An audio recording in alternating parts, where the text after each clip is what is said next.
all the time and vice versa. That's just part of the gig.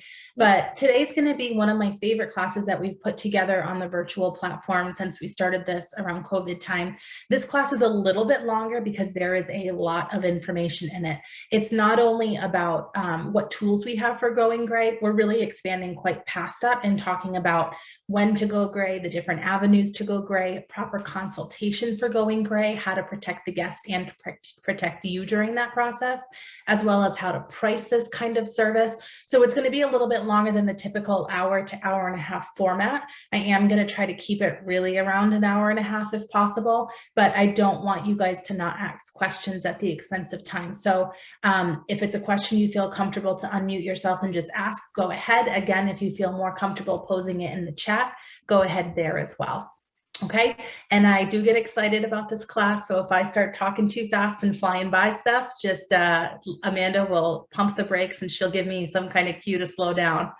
All righty, we'll make sure that our educators that we have, I got muted. We also have Nancy on the call. I'm not sure who else. So if there's any other educators that are on the call, go ahead, put your contact information in the chat if you don't mind, and what area you're local to. That way you guys here on the call can have all the support you need as close to you as possible. Okay, so we're going to jump right on in. When we're talking about gray, we've had a lot of clients throughout this COVID time, particularly, that are coming back and kind of thinking about letting their gray kind of grow in. They're done with it every 4 to 6 weeks maintenance. They're looking for something a little bit easier. I have found myself in the past feeling like I don't really want to do it. So do I talk them out of it? You know, how can I make a service like this seem less appealing because maybe my skills didn't feel comfortable or whatever it be? So the stuff that we're going to talk about today is really going to help you gain confidence in doing a service like this and be excited about doing it. Shouldn't be a service that you dread. It really is one of my favorite services to do. I love the challenge. Color theory is color theory. The rules aren't going to change beyond what neutralizes what. So we're just going to, again, Amanda and I are going to work really hard to make sure that you guys feel like you have the confidence you need going forward to not be afraid of a service like this. So if a guest is thinking gray, we have to kind of ask ourselves questions like this. Is the guest actually gray enough to be transitioning to gray? I have a lot of clients that'll say, oh my goodness, I have so much gray. And really it's like 10%. So if they don't love the 90% of the color that's left, switching everything over to have a 10% result isn't quite enough. So you need to be really honest about what kind of gray that they'll be left with. A lot of times they think their hair is just going to be white. In fact, of the matter is it's more of that steely gray. So expectations just really need to be set for them. How do they want to do the transition? Do they want to do it on the slower side? That way it's not such a shock to the system. Or are they really looking to fast track this type of service? What are they looking for in terms of maintenance? That's a huge question. Do they want to be in all the time for toners? Do they want to just come for haircuts? You know, what's their end result in terms of how often they want to be here? Is the guest truly committed to the process?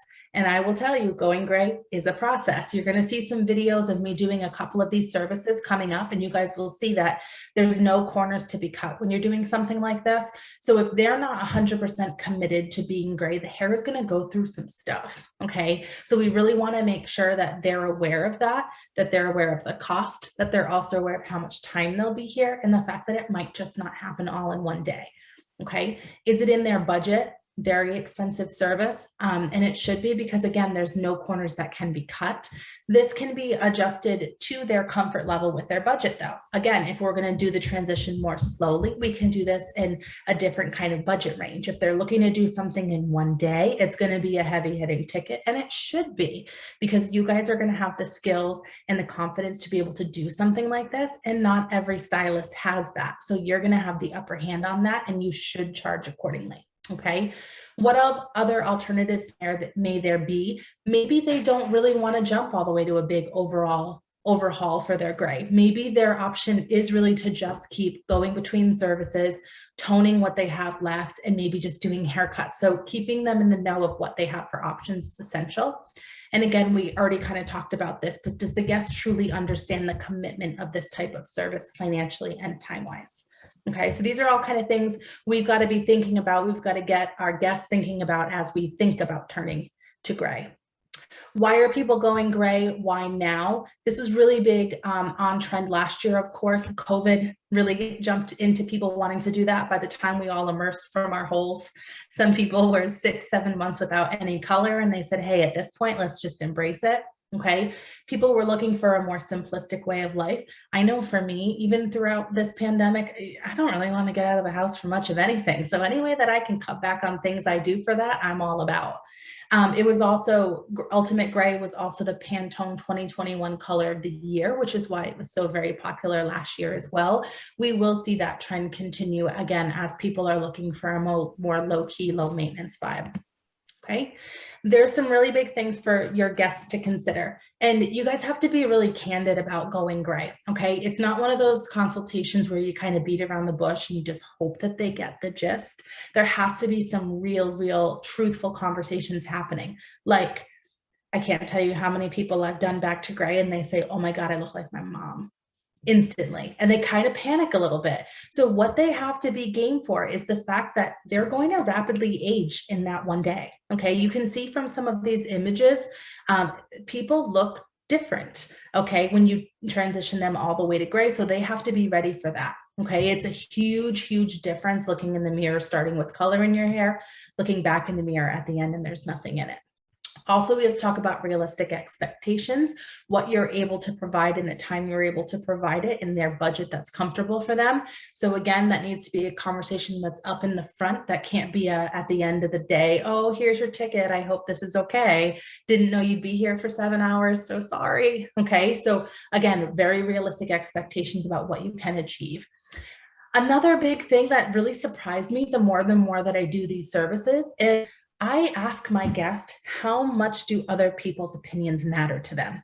It sounds silly, but I know that all of us have something in our lives that, you know, whether it's a pair of shoes you want to buy, you need an opinion on it, whether it's you changing your hair color. So for some people, a lot of other people's opinions matter a lot. And this is a really big deal. I've had a lot of clients that say, oh my gosh, my kids hate it. They just absolutely hate it, or their husband hates it. And knowing that, they don't love it, even if they loved it before they went home and saw those people. So it's really important that they kind of maybe talk to their friends about it, talk to their family about it. If there's someone that's very sensitive to others' opinions, it's just important to bring that up. Okay. It sounds silly, but surprisingly, almost every single guest that I've turned gray, they've come back to me or talked about what their families or friends or kids' opinions are. And they bring it up because it matters to them. So I thought that was interesting. Are we doing okay in the chat, Amanda? We're good? Good. Okay. And then, of course, we're going to talk about things like, are they gray enough? What kind of gray will they be left with? We talked about this a little bit earlier. Will we be able to provide an all over gray white result, or is it better for us to go in and foil in some silver, some gray, some white to kind of blend it in over time? Another big thing is, again, ask the guest how they see their gray. Sometimes they'll say, oh, I feel like it's really mousy. And I'm like, no, it's the most beautiful silver hair. You know, people sometimes don't realize what they're seeing themselves is actually what it is. So in a guest like this, you can say, I would go absolutely for a route that's just baby lighted, tiny sections, blending in that gray. She still has a decent amount of natural color that's really pretty to work with. So I don't think that I would try to replicate an all over gray color on this particular guest. I would absolutely go in and just baby light somebody like this. Okay, so it's your opinion. You got to make sure that they, you know, feel like they have a say in it too, but you've got to be truthful about what you think will look best for them. Okay. Maintenance. Realistically, this is again going to be part of consultation, but what are they looking for in terms of maintenance? Do they really just want to be here for haircuts? Do they want to come in for shine treatments here and then? Gray hair is not going to have pigment in it to reflect light, so it tends to sit a little bit more on the duller side. So they might just come in for shine treatments when they get their haircut, or are they going to come in between haircuts for that, depending on what kind of gray or white they have? Should they expect to come in for toners regularly until all of that color has grown out? Or once the color is grown out, do they want that toning benefit for extra vibrancy and shine? Are they going to go the route of highlighting and low lighting? And what should they expect in that? Do they want to be just in 2 times a year for that? Do they want to kind of highlight and low light for more fashion statement, which means they might be in maybe every 8 to 10 weeks? So again, things to talk about. Are they looking to build in dimension? Maybe they're all over white and they feel like it's just too much and they want to bring some pepper into their life. Is that what they want out of that? And then with that, do they want to be in 2 times a year, or do they want to come in more regularly? That will definitely change the pattern in which you bring that pepper into their hair if you're foiling it in, per se. Or are they doing it for ease? Or are they doing it as a fashion statement? You guys will see I've got a couple of clients that I worked on later that's coming up. One of them is definitely in it for the fashion statement. Another one was really in it because she's just trying to simplify her life. So you'll see the difference between those 2 types of clients as well. So all of these maintenance questions that you're going to ask will definitely affect the route that you take in terms of tackling bringing on their gray to their hair. Okay. We're going to talk about how to do that transition slowly. For a guest that's looking for a more slow, gradual transition, this is also for a guest who's maybe got 1.5 feet in, but they're not 2 feet into that process yet. This is a really great way to kind of start talking about that with them. Okay. The pros of doing it this way, which is transitioning slowly, would be that it really allows the guest to ease into it so they don't feel like they have that rapid aging all in one day. It's a great option for those who are not fully committed. For instance, we're going to see a guest later on that Amanda worked on who really thought she was game and then last minute kind of lost a little bit of that commitment. So you guys will see the route that Amanda took on that, which I think is a fantastic example and a very important thing that happens all the time. We see it all the time. People kind of pull the plug on it last minute. So there's really great options for people like that as well. Another pro to doing it slowly would be uncompromised hair that really just can't handle a full overhaul. When we're talking about the full overhaul, we're talking they start that day with color in their hair and they end that day with an all over white or gray palette. That is not going to be for everyone. Not everybody's hair can handle that. So in order to do all of that to get them to a place where you still can't make them gray, for instance, if you're not able to get them light enough, you got to talk about integrity of the hair and how important that is for you and for them at that point. A slow, gradual process will also mean that it's a bit financially easier on the guest. So that's another pro. Some of the cons to transitioning slowly are can they actually visualize what the eventual outcome is? Are they okay in that limbo land in between? Will they like having color in their hair against their natural gray? Okay, some people don't like that in-between kind of color that they see. So we got to make sure that they understand what that's about too. Again, how comfortable are they in that in-between stage? Okay. Any questions on transitioning slowly? Feeling good? Nothing in the chat so far. Okay, so these are some really awesome images. I know that Nancy's on the call as well. She did some of these images. She's one of our international bilingual educators as well. So if there's anybody on the call that speaks Spanish and feels more comfortable speaking that way and you have questions, I'm sure Nancy can jump on and help on with that as well. So these are really great examples of slow and steady. You can see this first image all the way to the left. The guest has some substantial regrowth, but there's definitely still color in their hair. Nancy went in and beautifully blended in, highlighted this beautiful kind of steely gray color into her hair so that transition could happen a little bit more slowly. You can see that at her root, she's nearly 100% white, but in her after picture, she isn't 100% white. She's that beautiful soft salt and pepper kind of finish. The middle images that you see, awesome transition work as well. I love that Nancy popped this brighter white silvery piece right in the front. And I love her doing that for many reasons. I mean, I think it just aesthetically looks beautiful, but in a situation when you're doing this transition slowly, it's allowing this guest to see that color against their skin, to see it against their eyes, to kind of visualize what it would be like if they had it all over. But tonally, it's a really great option because you can find the right gray in kind of a fashion or a money piece like that up front. And it just looks really naturally grown out and beautiful. And again, she might maintain this, you know, every 6 months. She might end up just letting it grow out from there, but it's the perfect transition way. Okay. And this last image is just kind of a stock image of somebody who's just kind of naturally let their hair kind of gray out. And then we've gone in and put some lowlights in there as well. So it's not an all over white look all the way throughout. So again, this is the slow and steady option. This is less damaging to the hair. It is the longer adjustment period that will really work for them financially, as well as easing into the process. But I really like this option too, because it is a learning process for the stylist as well, in terms of learning that guest's hair. Is it always going to lift really easily? Is it going to be super stubborn? How far can I push it until it starts pushing back? So this is a great way to tackle this too, when you maybe don't know your guest as well, and you don't feel comfortable really slapping the gloves on and pulling them up to the elbows. So this is a nice way to learn their hair a little safer route as well. Okay. We just had one question. Yeah. Can we get the color she used to achieve these colors? So we'll talk about those specific colors in just a little bit. Any more detail down to that? I don't know if Nancy, if you want to pop that in the chat or if that is on your social media, but I just wanted to address that so we get that answered in the chat. So. Perfect. And guys, the tags for a lot of these images are here. You'll see the Instagram handle that says @NancyOptol. If you go onto her page, she's really, really great about putting in formulas for a lot of things. So scroll down, see if you can find these images. The formulas usually are there. But if Nancy is on the call and she has access to those formulas, go ahead and pop it in. And then if we have them, we can talk about them later. Sound good? Cool. How to transition quickly. This is going to be, again, that more full, complete overhaul transition. The pros of this is there is no limbo stage, so they don't have to guess or assume what their hair might look like when it's done over a period of time. They're going to know that exact day.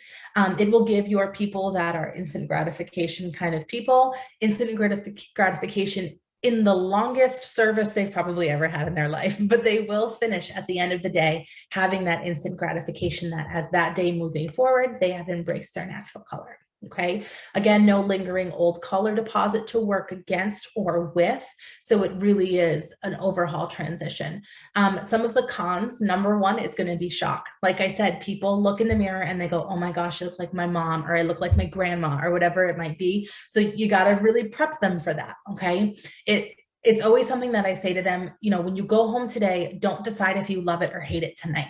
It's going to take a couple of weeks for you to get used to it and not walk by the mirror and wonder who that lady is. So just like, you know, when you go from blonde to brunette or vice versa, it takes a little bit of adjustment time. So really prep them for that as well. And always leave the door open for, hey, if you feel like it's too bright and you want a little bit more pepper, just be honest with me. Come in, we'll pop it in. You know, my end goal is to make you happy. I want to be proud of the work I do to get, you know, that I do on your hair, and we can only do that together. So make sure in a service like this, where they're spending a lot of money and a lot of time, that you guys have really made their them feel ultra comfortable and being honest about what things that they'd like to tweak or so on and so forth. Okay. Integrity of the hair. That may be a con in some situations. You really got to figure out if their hair is strong enough to withhold it. And we're going to really talk about how we can ensure that. What their home maintenance will require. These people who are doing complete overhauls are going to need some stuff to take home. And it's imperative that they do so. So they need to know that the service is not the only dollars that they're spending. Their home maintenance is really essential too. A con on this might be cost. Again, I think you really just got to know your guests and be upfront about money. I have guests that don't think that's a con at all. They love that they could spend the money once and be done with it. Okay. But for other people, if they're not expecting it, they may see that as a con. So just being honest about that. How to transition to gray quickly. Okay. So these are more ideas about how that finish will be bold and dramatic. Okay. These are kind of a fast forward instantly through everything. Okay. You're going to see there's no more color in the hair. We're at 100% white. Okay. 1,000 questions when we talk about consultation, how we're going to do it, when we're going to do it, where we're going to do it. At the end of the day, there is going to be so many questions, and you should ask so many questions. It's really important that you guys have a sit down before the date of the service. You need to know how much time to block off. You need to know what they're expecting, so on and so forth. So it's really imperative to book about a 30-minute consultation. If you need more, go for it and do more, but you need to know what you're getting into too. So the most important step in the process of going gray is this step, which is the consultation. Round one of the consultation is we're going to break it into 2 separate segments. We're going to talk about what they want. Okay. So you're going to ask questions like, so tell me about your desired result. How often do you visit the salon? What kind of services do you visit the salon for? Those things will bring in things like if they're like, hey, I'm every 6 weeks, you know that they're going to be a committed person who's going to stay in your book likely for a while after. Or they might say, I go to the salon once a year. And then you can decide from then on out if this is the kind of guest that you want to take on. What kind of services are they in for? Do they just get haircuts, or do they come in for waxing? Do they come in for shine treatments? Do they come in for bond protecting treatments? Really get a sense of what they're in the salon spending money for. Okay. How quickly do you hope to see results? What's your timeline for completion? I just had a guest this, I've been working on her gray for the last year. Her timeline for completion was her daughter's wedding. She wanted to be at that perfect place by then. So we had a year to really tweak it and play with it and try different shades. And I'll show you kind of the timeline of her as we go on today. But ask them if they have a timeline when they want things done by. Questions like, are you comfortable being in that limbo stage? Are you okay with seeing a little bit of the color that you have left in your hair against some gray? Would you rather see none of that? Okay. What's the most important thing to you during this process? Is it your hair's integrity? Is it the fact that we're staying within a budget? What might it be? How do you feel about transitioning? They'll tell you right away, I don't know, I kind of want to get my feet in it. Let's just try it. Usually when they say, let's just try it, it's not a real committal type person to me. So I'm probably going to go on the route of going low and slow. Okay. How do others feel about you transitioning? I think it we talked about this earlier, but I think it kind of stops them for a minute too and go, oh my gosh, you know what? I really have no idea. And they, again, might not realize how strong other people's opinions are in terms of it. How often, once the transition is completed, do you want to be in the salon? They may love the process of being in the salon, so they may still want to come every 5 weeks for maybe a toner and a conditioning treatment. Again, getting an idea of what investment they're willing to have in your services is important to know if you're going to take on this challenge or not. Honestly, I've turned away a lot of people that are like, I want to come in, I want to get it done, and I just want to come in yearly for my haircuts. That's not the kind of client I'm trying to attract. So I just have to be really honest and say, I just don't think that we're a good fit for this service. Okay. I'm looking for guests that are more repeat customers who are loyal. They pre-book their appointments a year out. That's the kind of people I'm looking for. And I'm not going to take time out of my schedule for a one-time guest who I know has no investment in me or my business after that day. Okay. Any questions on round one? I see some more things popping in. Oh, good. Nancy posted that formula.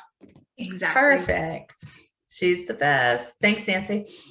Okay, so the second part of, we're still in round one, what they want. Oh, no, there we go. Okay, round two, we're going to talk about routines. So this is you still asking them questions. You're going to say, tell me about your daily hair routine. Do they shampoo and condition every day? Are they twice a week? Whatever it might be. Do they use heat stylers? Do they, what kind of products do they like to use? You got to ask these questions because you've got to know if you are going to completely reshape their way of doing their hair from then on out after a service like that.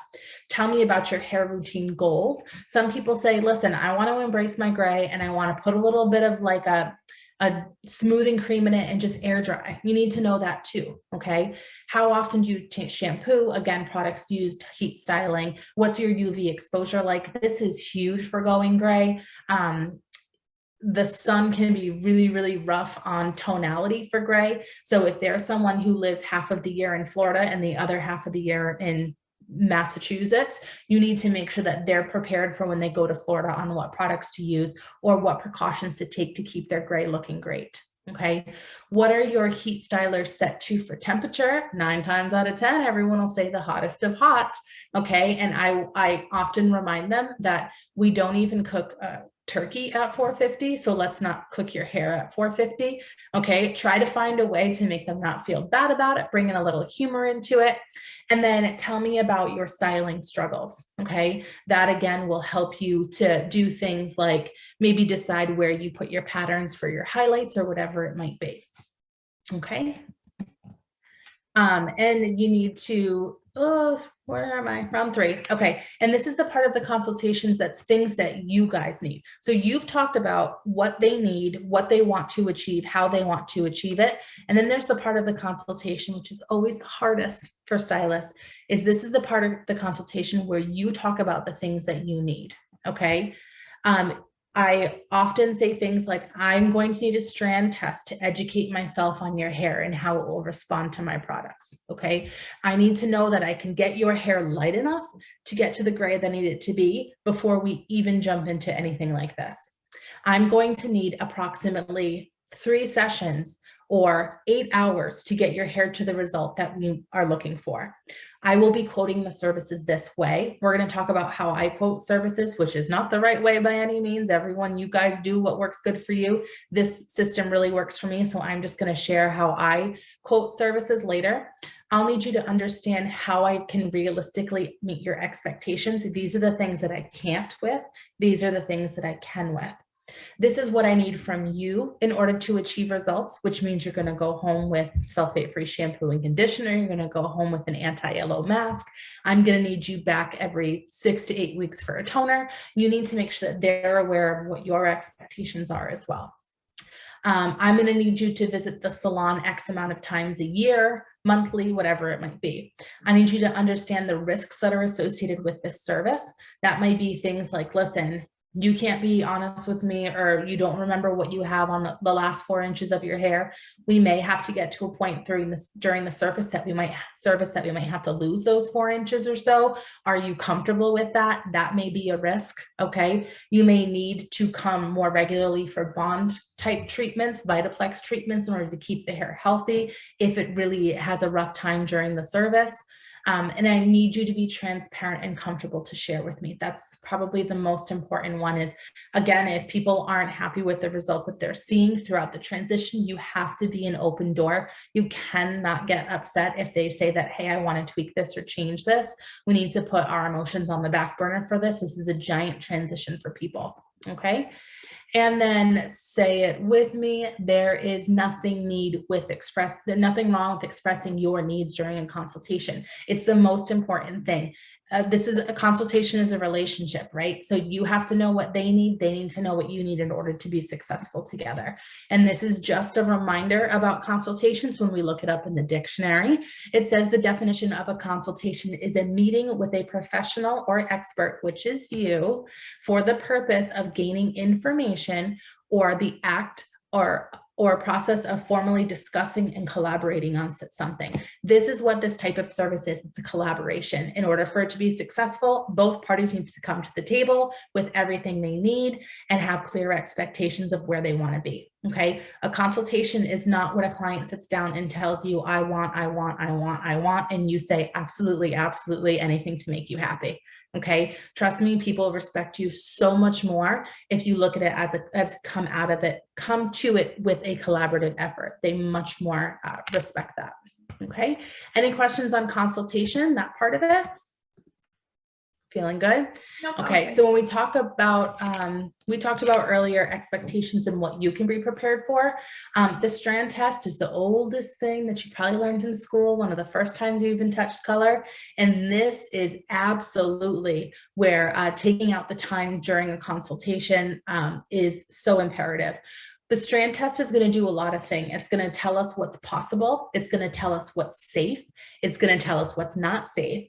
And at the end of the day, we have to be aware of who they're really for. Okay. The strand test is for you. It's your opportunity to learn what their hair is going to do. It's your opportunity to set clear expectations, and it's your opportunity to protect yourself.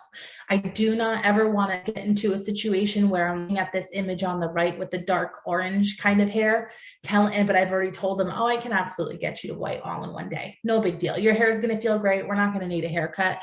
I'm setting up this person to be disappointed and upset with me. Okay. So the strand test, I book it when I book that initial consultation. So if we sit and talk for 30 minutes, I'll start the strand test in the beginning, let them process that 30 minutes, and then we'll look at it and say, okay, this is where we are. From here, let's build our game plan. Okay. So the strand tests are so, so, so important. When we talk about things like getting people to gray or white, we have to remember that gray and white is the absence of pigment in the hair. We can't achieve that if there's any pigment left in the hair. So if I've spent 60 minutes pre-lightening this guest, maybe I've even done 2 rounds and the end result looks like this orange section. Now I've just completely lightened her whole entire head. So she looks like a pumpkin and I'm not going to be able to give her what I want. And her hair's been through hell and back. Okay. She's not going to be happy. You're not going to be happy. Super, super important. So what we're looking for in a strand test is the lift goal, which is going to be the inside of the banana. Okay, I know we've all seen this image 100 times. I want to enforce that we're talking about the actual fruit, not the peel. If you're working with the peel, you still need to keep lightening. Okay, inside of that banana, really clean, as free from as much pigment as possible. You want to be able to say with absolute certainty that, you know, if you called the tech line, you said, hey, Heather, hey, Amanda, I'm not sure if I got this guest quite light enough. She's like about an 8, 9, like maybe in some spots a 10. No, it needs to be definitively, she's a 10. Okay. So taking on something like this needs to certainly be something that's, there's no ish in terms of levels for this. We need to be at the inside of a banana. Okay. Any questions, guys? Does anyone want to unmute and talk about anything? Cool. I have some questions. Okay.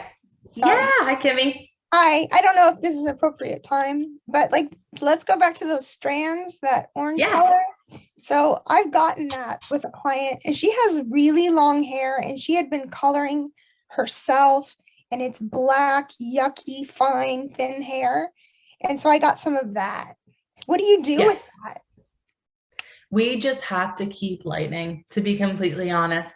Well, I can't say that. It depends on where you want to go. If we're talking the low and slow transition and she's got some of that color, we might be able to go in with, you know, maybe like an 8.7 and an 8.0 and get her to a place where she's a little bit more of a cooler level 8.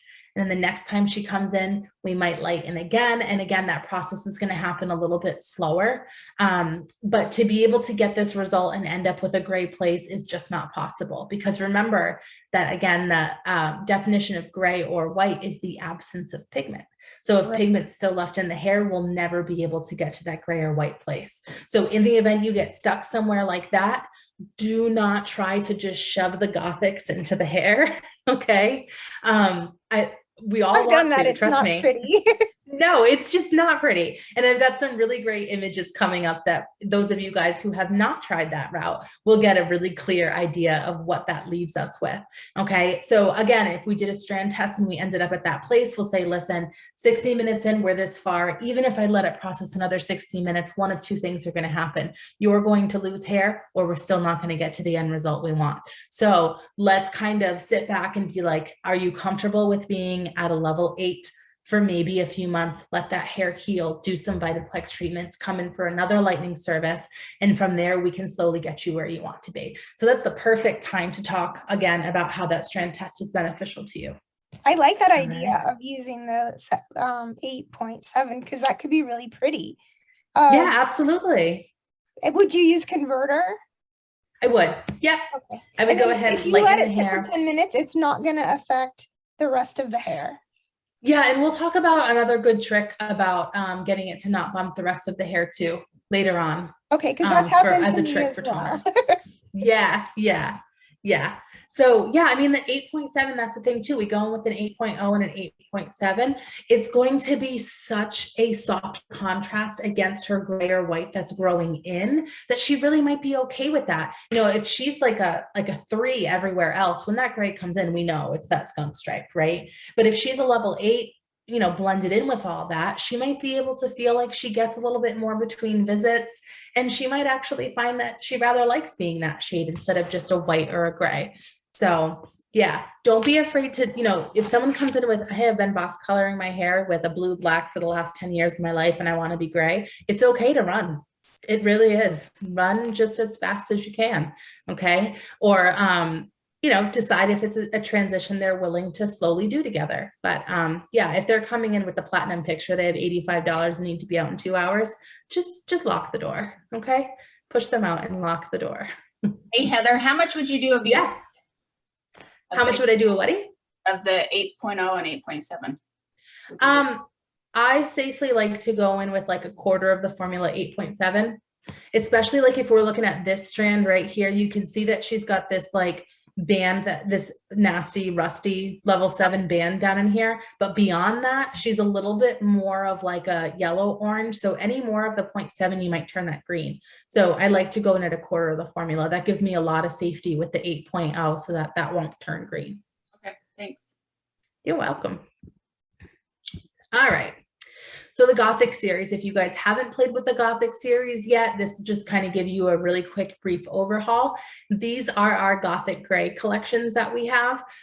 This is going to be a mixed ratio of 1 to 1.5 if you're doing it with 10 volume. It's going to be 1 to 2 if you're doing it with converter. The Gothic gray series are a no lift color. So this is deposit only color. So you can't use these during the lifting process. You're going to get some really wonky things. But again, we're using this just for deposit. So just when we're trying to build gray or white back into the hair after a pre-lifting, or if we're trying to blend an existing gray that's already there. Okay, this is going to be your standard 45-minute processing time with 10 volume at room temperature. This can, of course, go under heat for 25 minutes as well with 10 volume. With converter, the full processing time is going to be 25 minutes. We're going to talk a little bit more about timing with this a little bit later. Okay. So these are the shades that are available. We have 10.117, 9.117, 6.117, and 4.117. Okay, again, these shades are suitable for use on natural white or gray hair and on hair that's been pre-lightened to very light blonde, level 10. Okay, again, they'll be mixed. They can also be mixed with the natural series to create a more cool natural color. Kimmy, you could also very well, with that strand test that comes up that way, add in some of the Gothic series to the formula. So you could do like a 9.117 with an 8.0 as well. They just really build in a lot more coolness of tone in if you feel like maybe the 8.7 needs a little nudge or something like that. So these can also be put right into any of your other toner formulas as well. Can you say that again? Yeah, absolutely. I've actually done that. I've put on some Gothic, but I didn't realize you could mix it with like 8.0. Is that what you're saying? Oh, yes, it's magic. Yeah, or absolutely. 8.7. So yeah, you could do, you could even do 9.117, some 8.7 and 8.0. What I really love about the Gothic series is when we're talking about the levels in the Gothics, you see, level, it says 10.117, we associate that with a level 10, 6.117, we associate that with a 6. Guys, don't think about these levels in the Gothic series as levels. Think about it as levels of pastelization. So let's just assume that we start everything with a 4.117. We pastelize it out a bit, and now we have a 6. That tone has just been pastelized a bit. We pastelize it out even more, we get a 9 or a 10. So the pigments that are in there, which is the green, green, blue, are going to be the same. They're just going to vary in intensity from level to level. So don't look at a level 9 and think that you're, will be seeing some kind of yellowish tones. Don't think of it that way. There's none of that in that product. This Gothic series, literally the pigment that's involved in it is just green, green, and blue. So it's really beautiful additive into any of your toners or your colors. You'll see some ways that I mix it in with my toners later on as well, in order to really just create those more cool natural colors. Okay. And how much of the Gothic? I'm sorry, how much of the Gothic? No, it's okay. I usually go about a quarter. Quarter. Yep. Yep. Hey, so I have a question with that. Yes. When you say don't look at necessarily like the level, like a 4, if you put a 4, I don't know. I mean, would it go dark based off the 4.117 if you put it like on someone who was white? Yeah, I guess. Yes. So it's still going to have that depth of tone. When we think of level 6, we think of like the underlying pigment being like a red orange. Okay, there's no underlying pigment associated with any of these tones, like in our regular infinity shades. Okay. So that's what I'm really saying more of. Okay. Yeah. So the only tone in it is that 117, and it's just pastelized out depending on level you're at. Okay. Okay. All right. So Gothics, we're going to allow to sit in the bowl when we're using it with converter for 10 minutes prior to application. Okay, so the 6, the 9, and the 10 will sit for 10 minutes. The 4.117 can sit for 5 minutes. Okay, mixing is going to be a 1-to-2 ratio. Okay, processing time is going to be 25 minutes with no heat or no cap. Another good tip for Gothics with converter, if you feel like Kimmy had said earlier that she gets a little bit of a base lift, even if it sits for 10 minutes, mix your color in your bowl before you put developer in it. So don't add any developer at all, just put the color in and mix it. You guys will really, you'll smell that kickback of ammonia that's dissipating through the product, okay? So really that's what converter's trying to do. It's going in and it's assisting that ammonia removal from the product. So the ammonia is actually found in the tube, it's not found within the developer. So going in and aerating that color in the bowl before adding the developer is really just going to help to get a really big blast of that kind of ammonia content out. That way the converter can go in and just kind of finish the process out. So I find on my guests that are really fine where I am getting a base lift on it and I don't want that. If I go in and mix my toner that way first, where I'm just mixing the color in the bowl, then adding in the converter and letting it sit, I'm getting significantly less base lift that way. Okay, if you're choosing to do the Gothics with 10 volume, you can mix it at a 1:1.5 ratio, 25 minutes under gentle heat, 45 minutes at room temperature, just like our regular infinity colors. Okay, so let's talk about the Gothics and deposit. The really important thing with the Gothics is the processing time. Okay, because it doesn't deposit the way that our regular color does, where it deposits and lifts, you know, kind of all together holding hands. What happens with the Gothics is it's going to actually deposit based on the tonalities that are found in the hair. So if we're looking at Gothics as a 0.117, because there's no level, all we're doing is depositing tone. So the tone is going to deposit in waves. So it's super important that when we say processing time is 25 minutes with Gothics and converter, that it's an actual 25 minutes, like on a timer, like on your watch, on your phone, not a hairdresser's 25 minutes, because that's vaguely around 18, 19 minutes. And you're definitely not going to get the result that you're looking for if you don't trust the process and go the full processing time. So what will happen is the hair will turn green first, then it will turn more green because we're a 1 and then we're another 1. And then what happens is the hair is going to deposit the blue in. Okay. And then eventually, once that processing time is done, you're going to end up at a place that's gray. Okay. If you pull it off too quickly, what's going to happen is you're not going to get full tonal deposit. So if you go maybe 18, 19 minutes, you're going to get green deposit. You're going to get more green deposit. You're not going to get any blue. And then what happens is you're going to rinse out the hair and you're going to be stuck at a really ugly yellow-green place. Okay. So Gothics for me can be the most painful thing to watch process, because you're standing there just watching it turn green, and then it's really green, and then it starts to turn blue, and then it's kind of periwinkle, and then everything in your body starts sweating. Okay. So what you really need to do to protect yourself is just walk away. Let it process the full 25 minutes, leave the room, trust the process. Maybe don't even have your guest turn towards the mirror. Okay. If you panic and pull it off too quick, you're in a real place of hurt, because now how do we get it out? Okay, you don't want to lighten the hair again. That's a whole other process. Okay, you're not going to be able to really neutralize it with anything, because now you've deposited color. And once we've deposited color, we need to remove the color so we can get it to white or gray. So it's an interesting process to let happen, but you just got to have faith in it. Okay, so remember to set the timer for 25 minutes. I just actually set it for 30 just to be safe. I just tend to like the result I get a little bit more after 30. It's just extra safe in my eyes. So that's what I do. But remember that it is a unique product. Converter Gothics is not like our regular infinity shades. So the deposit is going to be unique in that also, because it does not have the base. Okay, let's talk about proper pre-lightening with Gothics.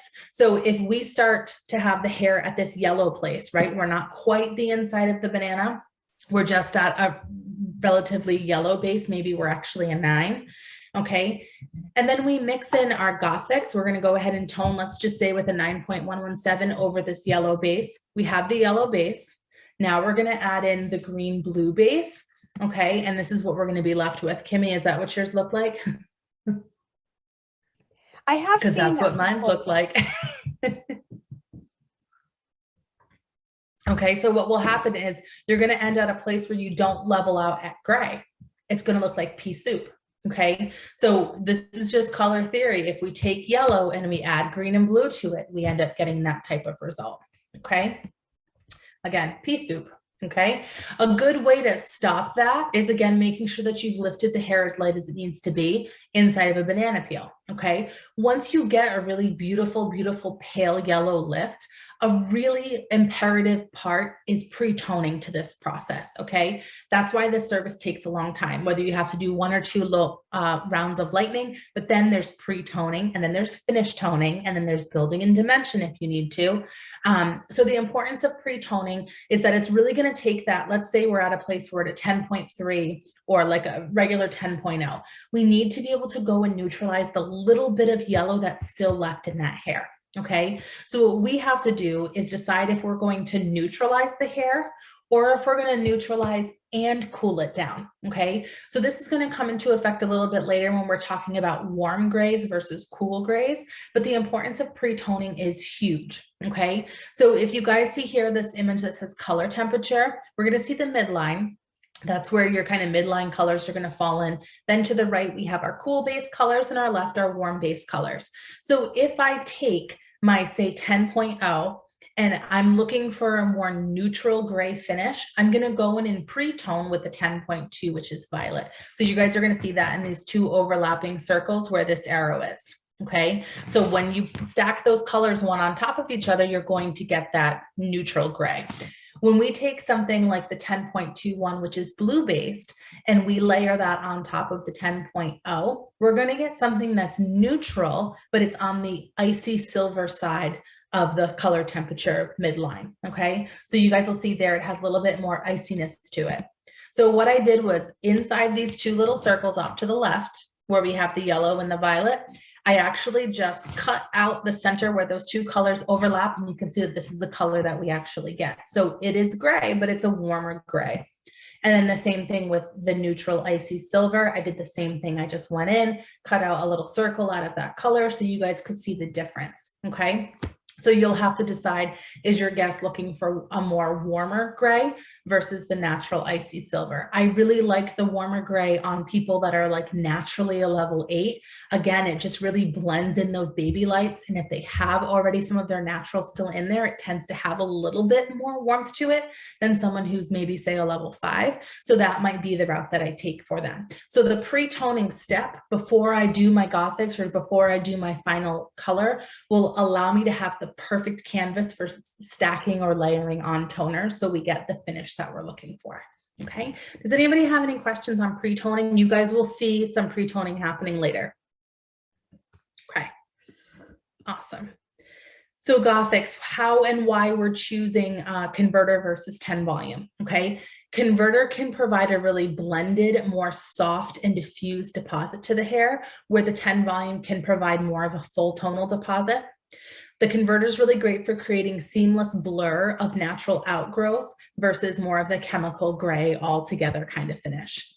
10 volume will allow full deposit for low lights and longevity, and is great for more fashion coloring. Okay, so there will be times when you're building in pepper into somebody's salt. This is more kind of what I'm talking about. So if they're 10, you know, equal to a 10-117, let's say it's a man and he wants to do men's coloring, I'm probably going to go the converter route because he doesn't want to be colored so much as he just wants to have a blended salt and pepper look, and he does not want to see a line of demarcation. So converter is going to be my go-to for a service like that, versus a client who comes in, she's 100% white, really wants a super punchy fashion 4.117 tossed in there for some chunky pieces. I'm probably going to go more the 10 volume because it's going to give me a little bit more full deposit of that color. So decide what kind of finish you're looking for, and from there you can choose your converter or your 10 volume. Okay, this will be really converter is really beneficial to when you're transitioning someone slowly. So converter is awesome for blending. Okay, converter will provide 100% coverage on someone who is 50% white or less. Okay, if they're more than 50% white, it will not provide 100% white coverage. So with that being said, let's give it an example. I have a client that came in for years and years, 5.01, 100% white on her root all the time. She decided she was starting to retire. She didn't want to have to spend so much, come in so often. So what I started doing was her exact formula of 5.01. But what I did was I used converter on her instead. And because she was more than 50% white, it gave this really, really more soft, diffused deposit where she didn't have such a big line of regrowth. So we just continued to do that formula on her for a while until we could just kind of start letting it grow out. But it was a nice transition between having color and not having color. That diffusion through the mid area really, really helped her through that process. Okay. So again, a really good example of that is men's coloring. Okay. They don't want to be all over a 4.117. They just want it to be blended. So being able to go in with the converter and apply the 4.117 all over will give that nice soft blended look. Okay. You can transition to a new formula with or without dropping a level from the target, depending on their fade. So we're talking about a guest like her that was coming in, was a 5.01. I could have put her, you know, color up to a 6.01 and gotten a softer diffusion through time, or I could have left it where we wanted it at a 5.01. Just depends on how she's fading out. So over time, once we had done that quite a few times in her hair, her fade was a lot more significant through her ends because we weren't getting 100% deposit. So instead of going in with the 501, I changed her to a 601. That way we're working with the fade so she can gradually lighten over time. Okay. Perfect. All right, how to transition slowly with converter. Again, permanent is going to be, it's going to be permanent to a demi is what converter is going to be able to give you with, again, that 50% coverage.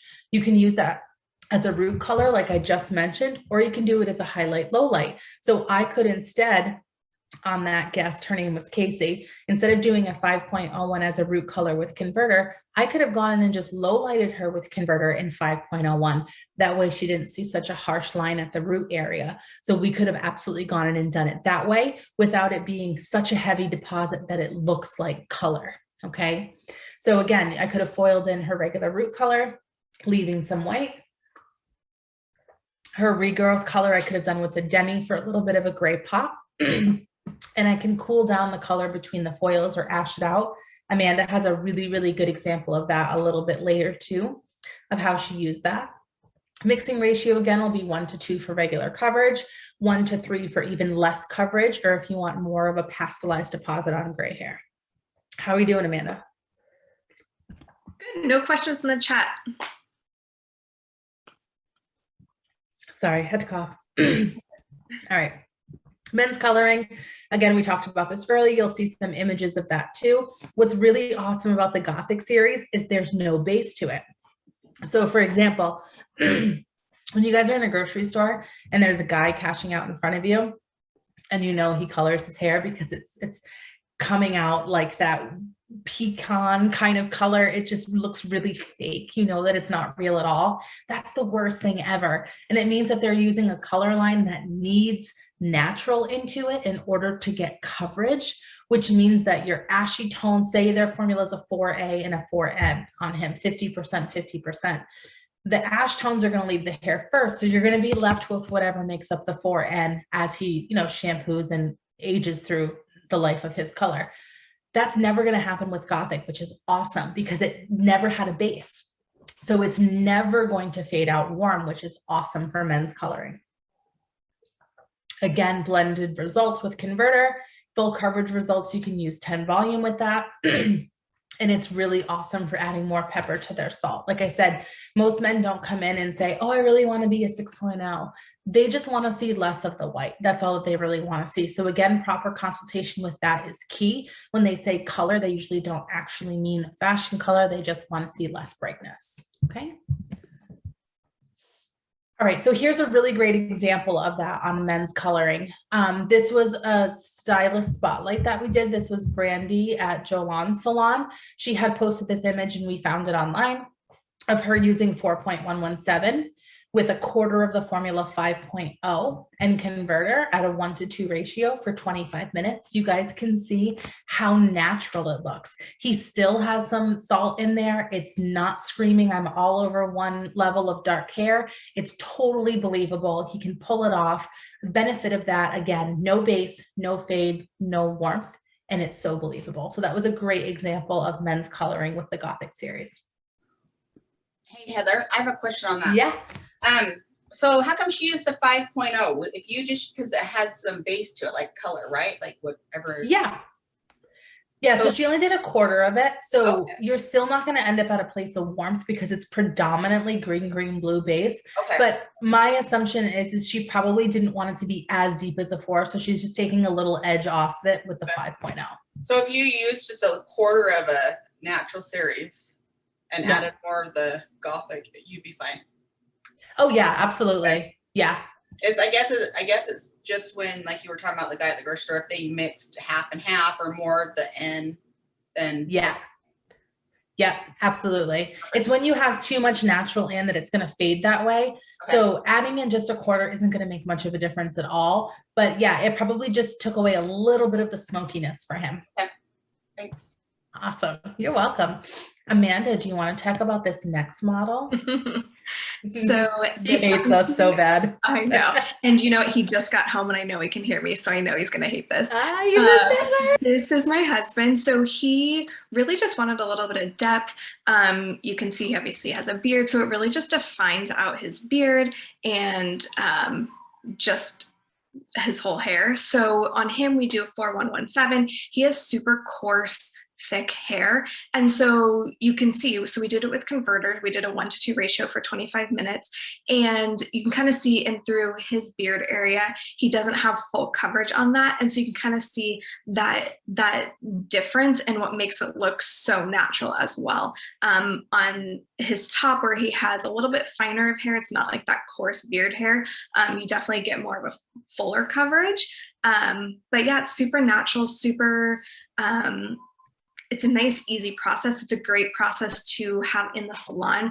I actually do several men in the salon with Gothics, and it's just as a perfect way to, get their commitment to you even more as well. And again, it doesn't look like they colored it at home. It doesn't give them that hollowness. It doesn't give them, like you said, that pecan look or that like stark, like Sharpie type look. So it really just is very natural, and no one ever knows that we have any sort of color on him, which is great. Yeah, it's awesome. And then I'm sure as he shampoos and as it ages, it really you just start to see a little bit of that white just kind of pop through. It doesn't look browny or anything, right? Yeah. No, you have no regrowth whatsoever on it, which is very nice. I mean, his hair definitely is a level 4 or 5 naturally. So adding in that 4117, we're not having any sort of regrowth.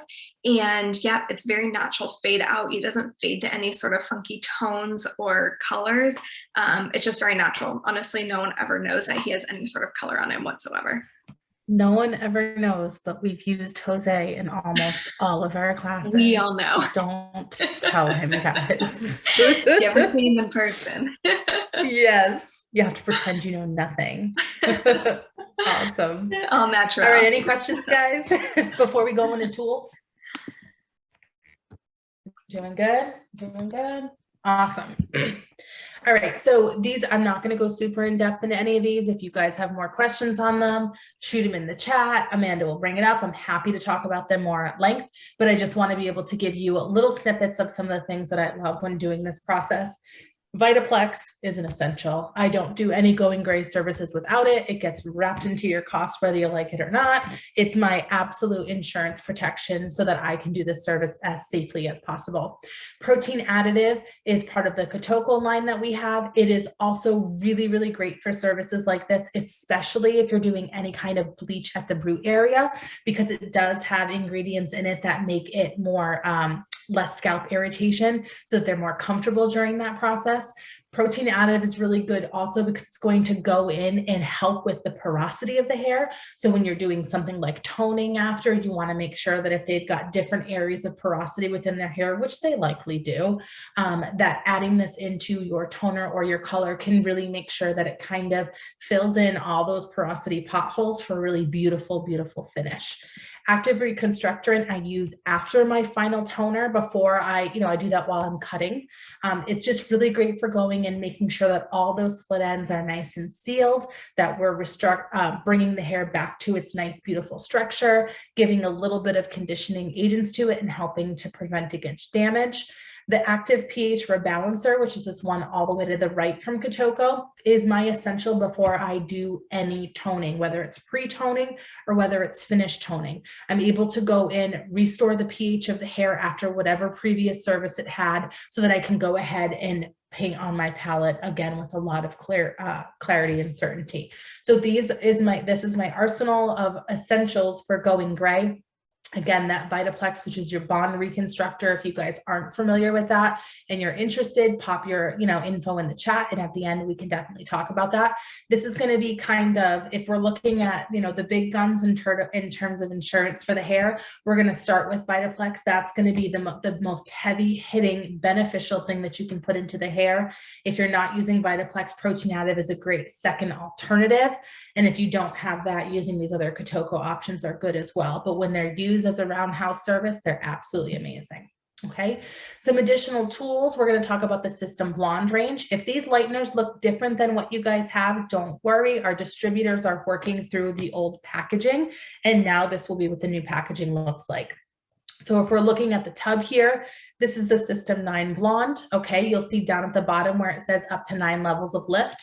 The number is what we're kind of identifying the product as now. So you'll see the second packet that comes in, it says System 9 7. So this is the ammonia-free lightener. Down at the bottom right corner, you can see that it was previously called ice cream. Okay, but now all of our lighteners will be called System Blonde, and they will be identified again by the levels of lift that they provide. All the way to the right, we have System Blonde 7, and this was previously light. So this is not the ammonia-free option. The center one is the ammonia-free option, and this one all the way to the left is the 9-level ultra lifting powder version. Okay, in addition to those tools, we also have the System Blonde Anti-Yellow Lightening Additive. If you guys have not tried this yet, you have to, please, please, please.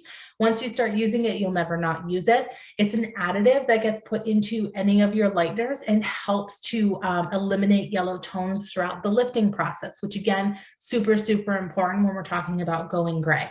Okay, it's really easy to use. It's going to come with this little chart on it that tells you that if they're level 8, you're going to put 1 centimeter in. If you're level 7, they'll use 2 centimeters. Level 6, you'll use 3 centimeters, and that's it.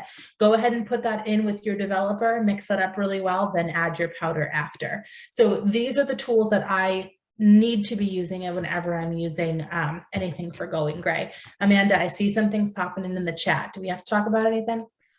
We were just talking about how much protein additive to jump back to that. So it's going to be 50 grams, 1 pump per 50 grams of your total. That was just a recap. Nancy had a great tip. Yep, Nancy had a great tip on leaving your pH rebalancer at the shampoo bowl. So you spray it on before toning. That's where mine lives. Exactly. And then I have one other question that just came through.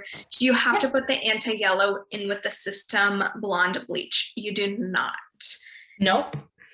So you can put it in with any lightener that you choose, but of course ours is the best, right?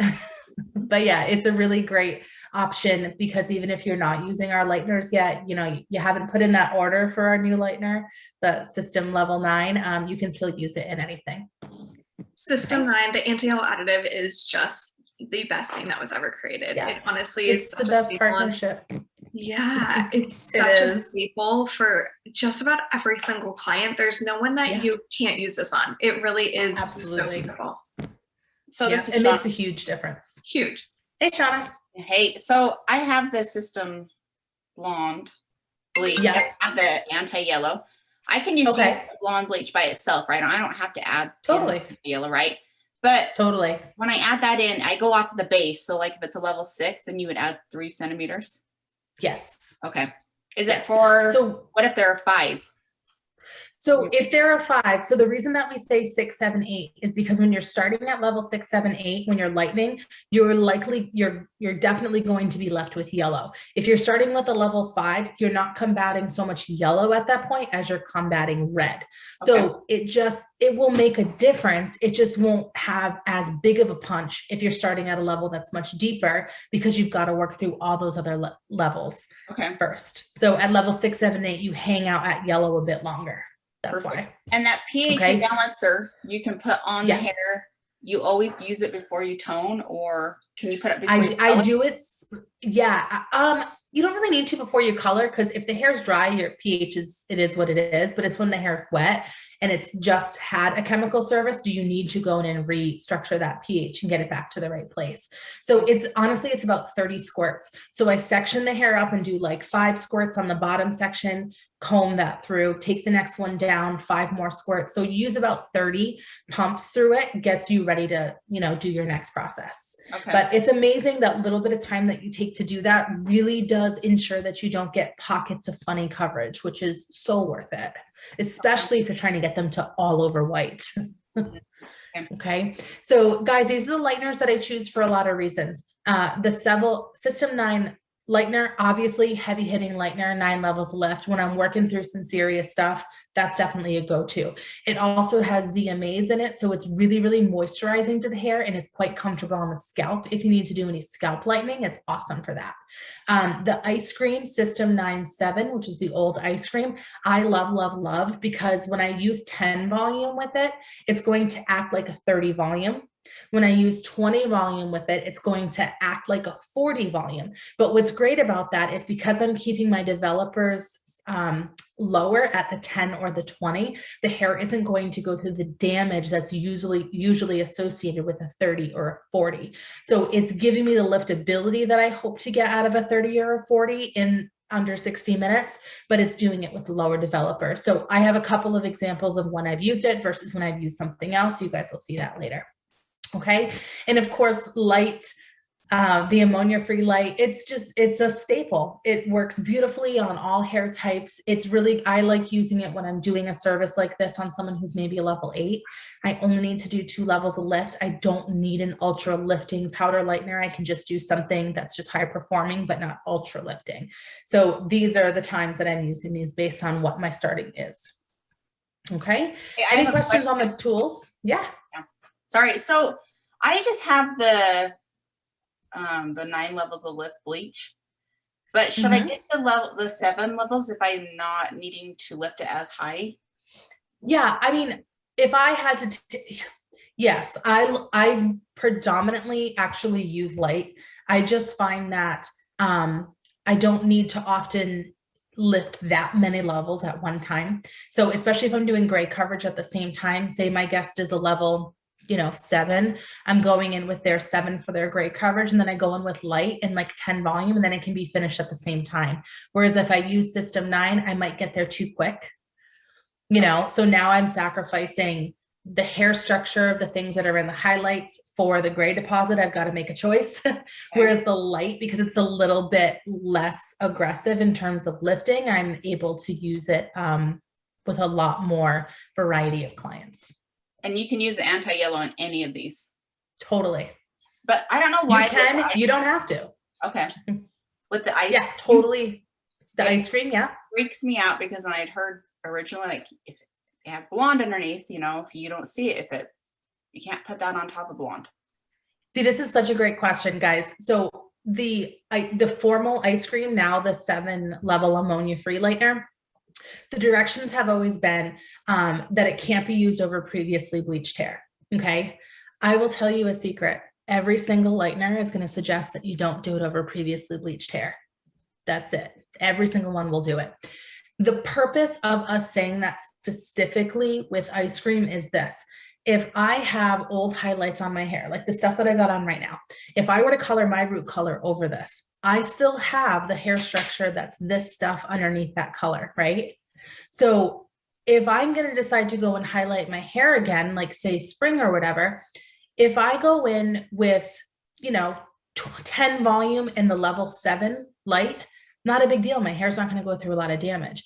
But if I go in with the ice cream and level 10 and 10 volume, what is it going to act like? 10 volume and ice cream is going to act like what developer? 30. Oh, 30. Okay. 30. Okay. So that's why we say there needs to be a lot of, careful planning with ice cream, is because even if you're using 10 volume, it's not acting like 10 volume. It's acting like 30. So if you wouldn't put 30 volume on my hair again, then don't put 10 volume in ice cream. But I would feel comfortable to put 10 volume in light. So that's kind of the difference, is that you just need to be mindful of the fact that even when we're using 10 volume in ice cream, it's going to be a heavy hitting lightener where I might feel plenty comfortable putting 10 volume and regular light on the hair. Okay. So I hope that makes you feel better about using it.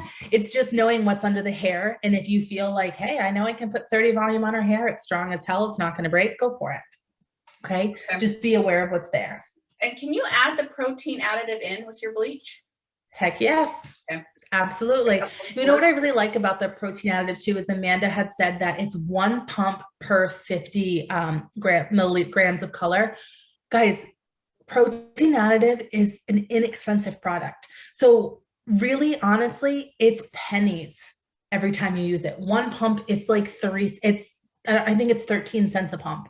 It's crazy. So if you're working on a client that doesn't maybe have the budget to do like a Vitaplex add-on, but you know that they need something to protect the hair, protein additive is great. 13 cents. I'm not really passing that cost on to my client. Okay. So yes, it's going to actually help boost the effectiveness of your lightener. Vitaplex will actually do the same thing. So it's going to really just help oxygen come into the hair to provide more liftability. Okay. Can you It do gives the you a cleaner Vitaplex lift. in there as well?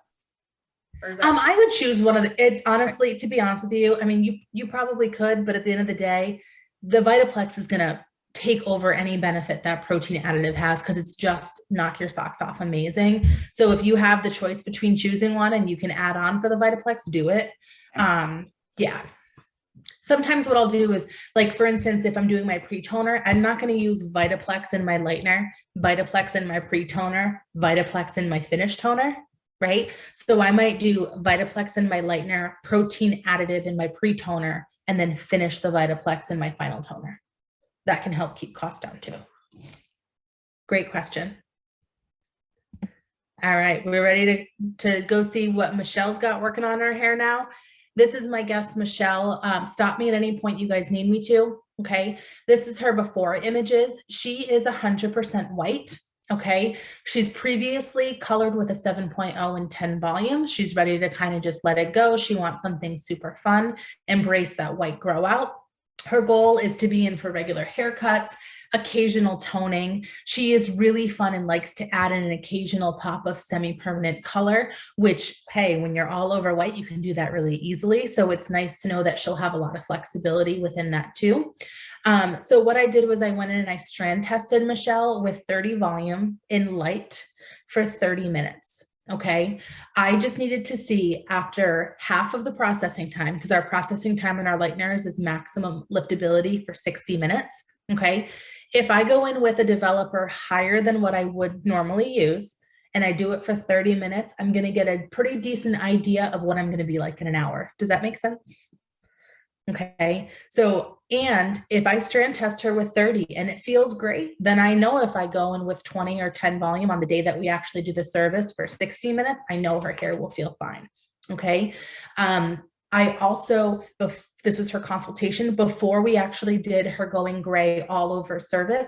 This day, I also did a preventative Vitaplex treatment. I gave it to her at the consultation to prep her hair to make sure that, you know, in the 2 weeks when we finally had the service done, that her hair was as strong as it could be. All those bonds were really nice and strong beforehand so that I could get liftability and keep the hair super, super healthy. Does that make sense? So that's a really good thing that you guys can add on to your consultation tickets as well, is that Vitaplex treatment. Okay. Prep that hair before the good stuff happens. Okay. So what I did with Michelle is I went in and section by section, as fine as could be, I mixed up light and 20 volume, started in the back of her head. That's where she was the darkest, with a 1:2 mix-it ratio with my light. I did my Vitaplex in there, 4 milliliters for every 20 grams of lightener that was used. I stayed off her regrowth. You guys can see this in the image to the left.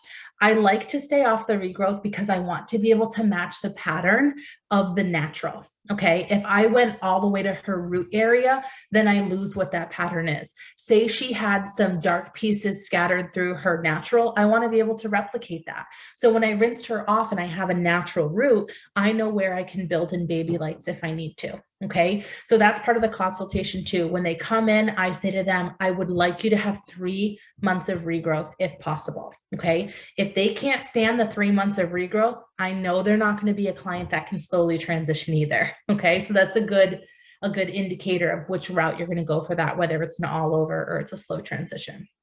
Okay, I actually loosely wrapped her hair just with a backwards bib. So I use the backwards bibs. If you guys know what they are, it's like a backwards cape. From R makes them. They look like this kind of saran wrap kind of stuff. It's nice because you don't dirty the capes, but then I can also use it as an insulator after. So I went in, started at the back, took section by section, light and 20 volume.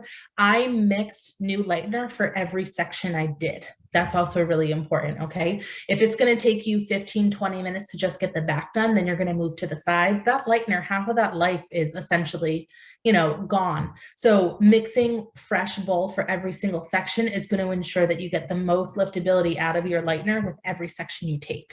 Okay, I process her for 60 minutes total with no heat. Again, that little star tip is stay off the regrowth so that you can mimic it. So this image here on the left, this is the kind of liftability we're looking for. Okay, inside of a banana. Okay, I'm going to do that one first. Okay, we'll go back to this one. So when I move that lightener around, it is inside of a banana all day long. That's the finished result you're looking for, okay? If you're not that light, okay, and you've been about 60 minutes, you could always rinse them out and then reapply lightener as well. But it is worth doing everything you have to do to get them to that result, okay? So now we're going to talk about pre-toning. So Michelle, I got her shampooed out. We're looking for a more icy silver finish for her end result. So I'm going to go in and pre-tone her with the 10.21, which was blue based. Remember that those 2 diagrams I showed you guys, where if you do it with violet, you're going to get a warmer gray finish. If you do it with blue, you're going to get a more icy, cool, neutral finish. That's why I'm choosing to do the 10.21 on Michelle. So we mix this, we pre-mixed it, it sat for 10 minutes at a 1:2 mix ratio, okay? And the process time was about 15 minutes on this, or until your visual result is achieved. Once you see that it's nice and icy, then you can go ahead and rinse that off. I, of course, went in with the pH rebalancer prior to putting on her pre-toner, so I could make sure that I didn't get spots where she had processed more blue in any areas. Okay, so you guys can see that pre-tone, what that does. It takes out some of that yellow, and you can see that it's icy, almost bordering on some sections of gray. That's exactly where you're looking for your pre-tone to be. Okay, so let's just go back real quick. So you guys can see the before image there, still a little bit of pale yellow in it. Okay, and then the pre-tone after gives it more of a silvery finish. Okay. Nice and white. Okay, I just needed to take a picture of my wet brush to show you guys the power of Vitaplex. Okay, so she went through one 60-minute lightener session, and then she did the pre-toner, and then I brought her back and used Vitaplex. She did the Vitaplex step 2 again when we were doing our final deposit, and after all that service, this is what came out of her hair. Okay, so combed it out. There's a few strands of hair in there, but if I did not use Vitaplex, we would have gotten a lot more strands of hair in there. So that just shows you guys what the power of Vitaplex can really do. Okay, so Michelle's final formula is this. I did a pinwheel sectioning for her. I wanted her white to be really dimensional. I didn't want her to look like a double processed platinum. I wanted her to have some dimension within there.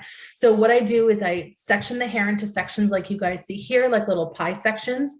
So Formula 1 is going to be in one section, the next section is going to be Formula 2, and then I just alternate all the way around the head. Okay, so Formula 1 at the root area, we did this color at the root, and then I pulled it through some of those sections. So she was 10.117 and 10.2. Again, want to make sure we get that ultra cool finish. Okay, Formula 2 was 10.117 and 10.2 with a little bit of 0.2 intensives, just to give a little bit more dimension there. And of course, the ratios you guys see between the 10.117 and the 10.2 on Formula 1 and Formula 2 do change. So they provide a little bit of a different visual result as well. So this final toner formula was processed for 30 minutes and then rinsed out and finished with Vitaplex number 2 for 10 minutes. Okay. And then, like I said, she's really kind of fun and she wanted to pop some semi-permanent color in there. So I went in with Platinum Mist and Pure Purple for just a couple spots of color pop. And this was Michelle's after results. So you guys can see that she's a really beautiful, cool, icy white.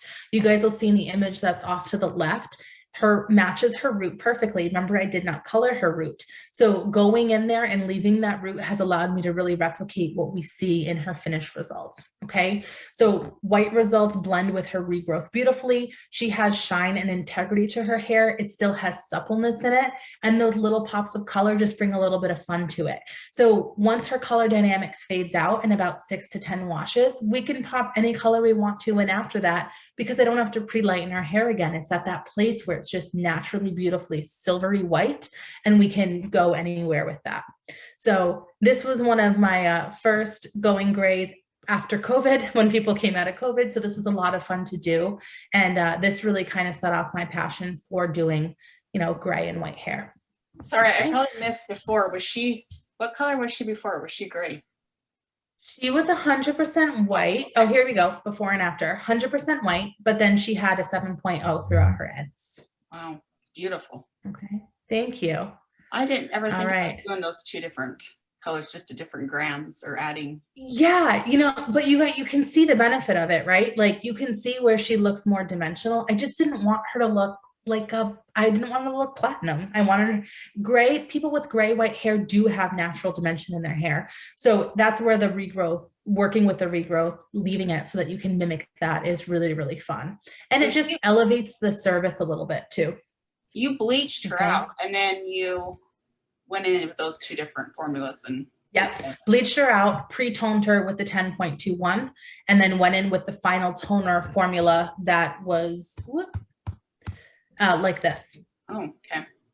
I still Okay. on that pinwheel thing, like, I don't know. I feel like I just need to probably try it on a mannequin. I get nervous doing that. I feel like. Yeah, so the beautiful thing about it, right, is when you're choosing, like this example, Formula 1 at the root, I'm doing the root, all of the root, that color. And then I'm going in and I'm pulling it through some of the sections in the other Formula 2 areas. I'm bumping it right up to that root formula. So it's never going to look chunky. It's never going to look like, oh, every single piece of hair is colored differently, because the root is the same. It allows you to buff and blend things out so that it just looks really, really supernatural. So don't be afraid of it. Do the Formula 1 at the root all over, and then maybe pull all some over pieces through, and then. Yep. Yep. And then Formula 2, I'm going to bump that right up to the root. Okay. So that way it gives the Formula 1 at the root and having it through some spot gives a really nice diffusion. So it doesn't scream, hey, look, I have a block color. Okay. And really when you're doing pinwheel technique like this, whether you're toning, I do this for even toning my blondes. I'll do like a really buttery blonde and then I'll do a really icy blonde next to each other. Pinwheel toning, it really just elevates your service and make it look more expensive. When we're talking about expensive brunettes lately, you guys see that on social media. It's just a highlighted brunette that has a beautiful toner over it. This is another way to achieve beautiful, expensive brunettes. When you're refreshing the hair, refresh some sections, in some pinwheels, and then don't refresh the other stuff that's left out. It creates beautiful dimension and less work and less time. And it just makes the hair look more natural. So this technique, this pinwheel technique, I use it for everything, guys. I use it for my reds. I use it for toning my blondes. I use it for my brunettes all the time. It's just a really great way to provide dimension without having to use oils, and it's quick. It's really quick, okay? Don't be afraid to try it. It's cool stuff, all right? All right, so here we have Tanya. Tanya is my guest who her end result was needed to be achieved by her daughter's wedding. So that was just in November. So we started her in July with this process. We did get her to an all over gray white in this one visit. And then we just had some fun over the next couple of months playing with the white, seeing what she liked better, trying different formulas. And then we finally got her to the end result for the wedding. But it was great because someone like Tanya is not afraid of color. She's not afraid of cutting all of her hair off. She's really kind of down for whatever, and she's super fashionable. So doing a service like this has left her feeling like she can try different stuff all the time. So she's 100% white, as you guys can see. Her hair is coarse. man, is it coarse. There's no rough blow drying here. We are sweating, blow drying, power arm workout every time we blow dry her hair. So 100% white. She previously was about an 8.0 with a 7.3 at the nape area. I will start this off by saying this is not my color. She came to me specifically because she knew that I was comfortable and loved doing grays. So she stopped seeing her other stylist to come. So please don't judge the back of this head. This is not my work. Okay. The target was to embrace her white grow out. Previously, she was coloring about every 3 weeks. So of course you can see I put her through the ringer, making her go for 3 months without a retouch so that I could match her color here. So that tells me right away that she's invested in the process, which was great. Her goal would be to come in for toning, shine, treatments, and regular trims. She's someone who enjoys visiting the salon, so she's not afraid to keep coming. So what I did was strand test her with light and 30 volume at the back of the head where it's the darkest, where my lightener is going to have to do the most work. And I let that go for 30 minutes. So you guys will see here, I did a platinum card once we actually did her service. Platinum card, if you're not familiar with that term, just means that every single piece of hair is in foil. Okay. Instead of going in and just taking sections like I did with the first guest and not using foil, Tanya's hair had a lot more warmth in it. And because she was so much more coarse, I needed the security of lifting with foil because it's going to incubate the hair and give me like a heat additive. So that's the benefit of using the platinum card for Tanya. So I went in with ice cream and 10 volume on this image that you see over here to the left. I did anti-yellow additive as well. You guys will see the image over to the right. That formula is going to be 20 volume and light, 1:2 ratio with anti-yellow additive. I'm using ice cream on the image to the left because she has so much more color pigment in her nape area. The top of her hair area on the sides, she was more like an 8. She didn't have as much pigment. The hair was not as coarse. So I chose to switch up my lightener and switch up my developer in accordance to the fact that we were working with less tonality and a different hair texture there. Okay, I hope that makes sense. So you guys don't have to stick to one lightener if you start with one lightener, okay? So here you guys will see the platinum card. I'm just taking super, super, super thin sections, okay? It's a process. It takes about an hour to apply. You can see that I can see the foil through the section still. That tells you that it's enough. I like to put a little bit of product down first before I paint my layer of lightener on. That way I am 100% sure that both sections of my hair got saturated. You guys will see here, I'm not going all the way up to her root. I'm again keeping that root intact so that I can mimic it, feathering up as I need to.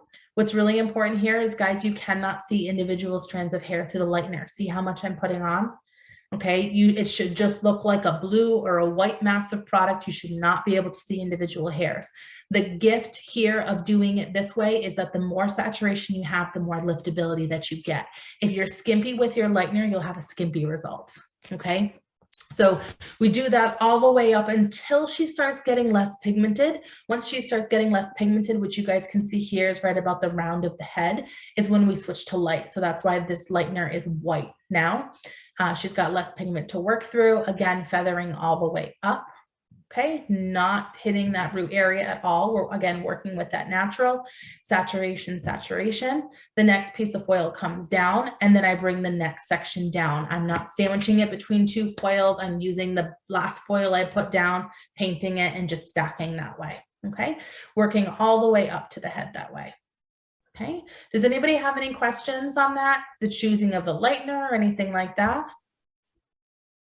You can see with what she's doing with her hand right now is telling me that every single retouch she had looked different from her old stylist. I think that's just a funny tip to bring up. You don't realize how much old, things that they had done to them comes up in consultations and stuff. And that was another big reason for her wanting to go gray. She was really sick of being able to see every single retouch that she had. Okay. So any questions on that? It was actually acting like a 30 volume or no? Yeah. Yep. Ice cream with 10 volume will give you the results that are more associated with 30. Ice cream with 20 volume will give you results that are more associated with 40 volume. So were you nervous that she had any of the blonde underneath there? Like, no, she's You know, she actually came super prepared with essentially every color she'd ever had done beforehand. She is very, you know, she's very fashionable. She knows what she wants. She knows what goes into it. She used to work at a salon years and years ago. So she knows some of that stuff. So she brought that into me. I've also known her as an acquaintance for many years. So I knew she hadn't been dark, light, dark, light, dark, light. So I knew she had been this color for a while. And I wasn't scared because the strand test told me to not be. Okay, when I did her strand test, it really lifted beautifully. I had no concerns about, you know, having to lose length or have any damage down there. If I didn't, I probably would have been more nervous, but I had that security. I think something else to note too is just the coarseness of the hair. Like Yes. Heather wouldn't have gone in and done this on someone with a little finer of hair, but she knew that the coarseness of it could really withstand that. So I think that's something important to note too. Exactly. And again, as her hair got over to the sides and the top, she had been highlighted a little bit from, you know, probably she said about 6 months ago. So I knew that I was better off going in with light and 20 volume in those areas too. And so I knew to not hit it with ice cream, but also her hair wasn't as dense and coarse towards the sides and the top of her hair. So that was another indication that I should move to a different lightener for that area. Okay. All right, so here we are, Tanya, with our full platinum card. She's just hanging out, 60 minutes, no heat. I checked her lift and her elasticity after 30 minutes, okay? So go in and I start right at the back of the hair and I check and see how she's lifting, how her elasticity is, and I do the same at the top of the hair because I did change lighteners. I wanna see how that's feeling too, okay? So you guys will see it's a helmet head of foil, that's for sure. Okay, every single piece of hair is foiled. We stayed off of her root area again to mimic the natural. Okay, so here we're going in checking lift and elasticity. Okay, this is 30-minute mark.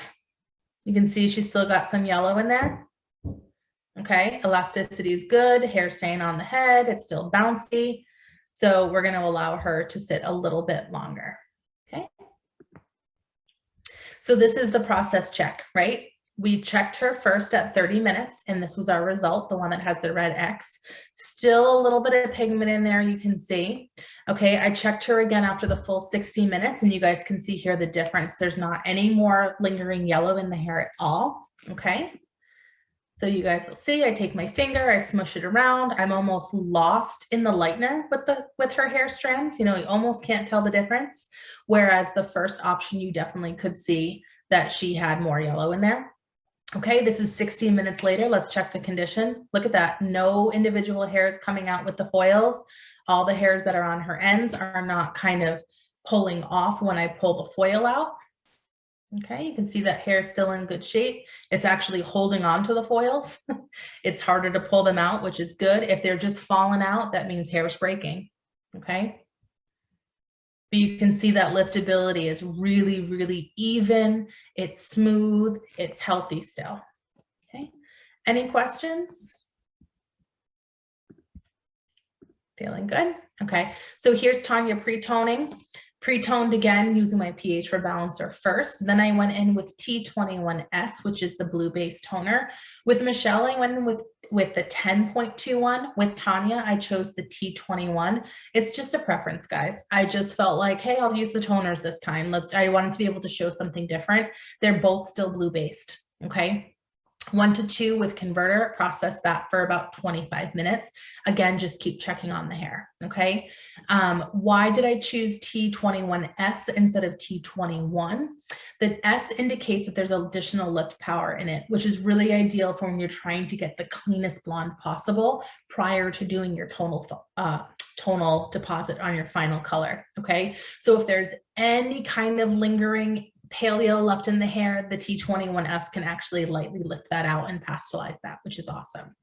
Okay, it's always my choice for gray when I'm trying to give someone a really, really clean final color to fade to. Okay, awesome. There's that pre-tone again. You guys can see 0 yellow in the hair. And really at this point, Tanya didn't have any yellow really in her hair before the pre-tone. So you might be wondering like, why even do the pre-tone? My reasoning for that is now at this point, I'm layering in toners. So as her final toner starts to age out of her hair, she's got this toner sitting there. Okay, so the life of her toner and the life of her white is going to be really great because I've built in and layered in things. Okay. So Tanya's final formula is here, guys, if you want to take a picture of that. I use the 10.117, 12.0S. I'll explain that in a minute. 10.21 and just 1 gram of 1.0. It just gives it this really nice kind of smoky finish to the hair, but nothing that turns the hair really gray, just an extra level of coolness. The 12.0S I chose to use at 1/4 of the formula for the purpose of when I use 12.0S in any of my colors, it actually gives me the result that's like, it's almost like it's a level lighter or more pale. So I wanted to get her as white as possible. So I almost wanted to kind of create like a level 11, even though that's not really a thing. Okay, so going in with the 12.0S pastelize even the level 10 out a little bit. So I got a really beautiful sheer layer of coverage, nothing that was too solid. Okay, 100 grams converter, processed for a full 30 minutes. Okay, Vitaplex was in her formula, and then after her final formula was washed off, she had the Vitaplex step 2 for 10 minutes. So that's Tanya's end result. Okay, you guys can see she has still a lot of really beautiful dimension. We were able to match her natural to that perfectly. The hair is still in really great condition. It looks healthy. She kept saying she was so nervous that her hair was going to be damaged and she couldn't believe that it actually somehow felt softer after, which is totally true. The Vitaplex will help with that tenfold. It's just a really, really, really beautiful color that matched her awesomely. Okay, so that's Tanya's after on her first session. That's her before and after. See, she's super fun, super fashionable. She's really not afraid to try things, but she's got that beautiful white hair that matched her natural perfectly. Okay, so as the life of Tanya's hair went on for the 6 months from July until her daughter's wedding in November, we played around a little bit. So at one point she's like, what if we did more of like a steel gray? So I simply went in with Color Dynamics, okay, the dark gray at 1/3 of the formula. And then I diluted that just by using Vitaplex 3, which is the take home maintenance for the Vitaplex system. So it gave her that like conditioning treatment with the benefit of the RAV19 technology. And then I just added a little bit of the dark gray pigment. And you guys can see it took her from this really, really white color to more of this really gray color. She was going on vacation. She was going to be in the sand, out in the sun. She knew that this was going to fade out anyway. So it was a great way to kind of play with it and see what we liked. And then this was Tanya's maintenance toning. Okay, the image that you see on the left is about August, and then November was her final. So you guys can see in November, the image to the right, you can see that she's got that amazing dimension. You can see her natural pattern of gray in through that root area and through that mid shaft. Okay, so we've taken her from more of like a platinum blonde all the way to a silver. Her toner formula is there, 10.0 and T21S. I did mix in 10.0 with my T21S for the purpose of her hair is so white at this point, but she loves the shine and she loves the softness that it gives to her hair, that if I just use the T21S, she's going to turn blue in a second because her hair is already white. So because there's nothing for the blue base to combat against, it's going to come through. So I use the 10.0 as a little bit of insurance that allows me to leave the toner on longer. It gives just enough of a pigment to stop her from turning blue. Okay, and it provides that beautiful, beautiful white finish. Okay, I chose to do the 10.0 instead of the 12.0S because the 12.0S is just liftability. So it's essentially like just adding more ammonia to the product. I didn't need liftability. The 10.0 wasn't going to give me liftability. It was just going to dilute the tone. So I hope that makes sense. Okay, do you guys have any questions on this? All of it? No, I kind of stay off her root for the bulk of the processing time. Maybe the last 5 minutes do I bring it through her root area. Just kind of like with a wide tooth comb. Bleaching it out, you didn't ever put that on her root at the end. You what? When you were bleaching her out at the end, you never pulled it to her root? Didn't really need to, because I was only trying to match the root. I didn't need to Yeah. change the root. Hmm. Yeah.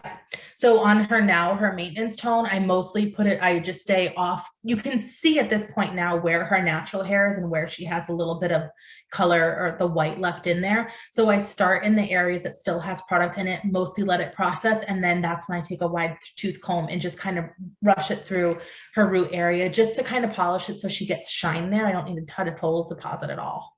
How long did you leave on? She's usually on about 15 minutes, to be honest, because she doesn't have much color pigment in her hair to tone out at this point. We're just kind of using it as just like a refresher. So Beautiful. we don't need to stay on the full time. Yeah, it's so pretty. Thank you. Yeah, she's such a great client to work on too. She gives every single thing that I tell her to do, she does. This is what you use. This is how often you come. And you know what? When they listen, they get beautiful results. So she's the ideal client for doing a service like this too.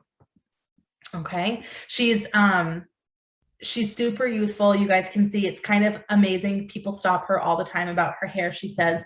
And what's unique about it is it's kind of a catch-22. You know, she's got this really youthful face, but she's got this gray white hair, and it's just super unique. And she loves it for that reason.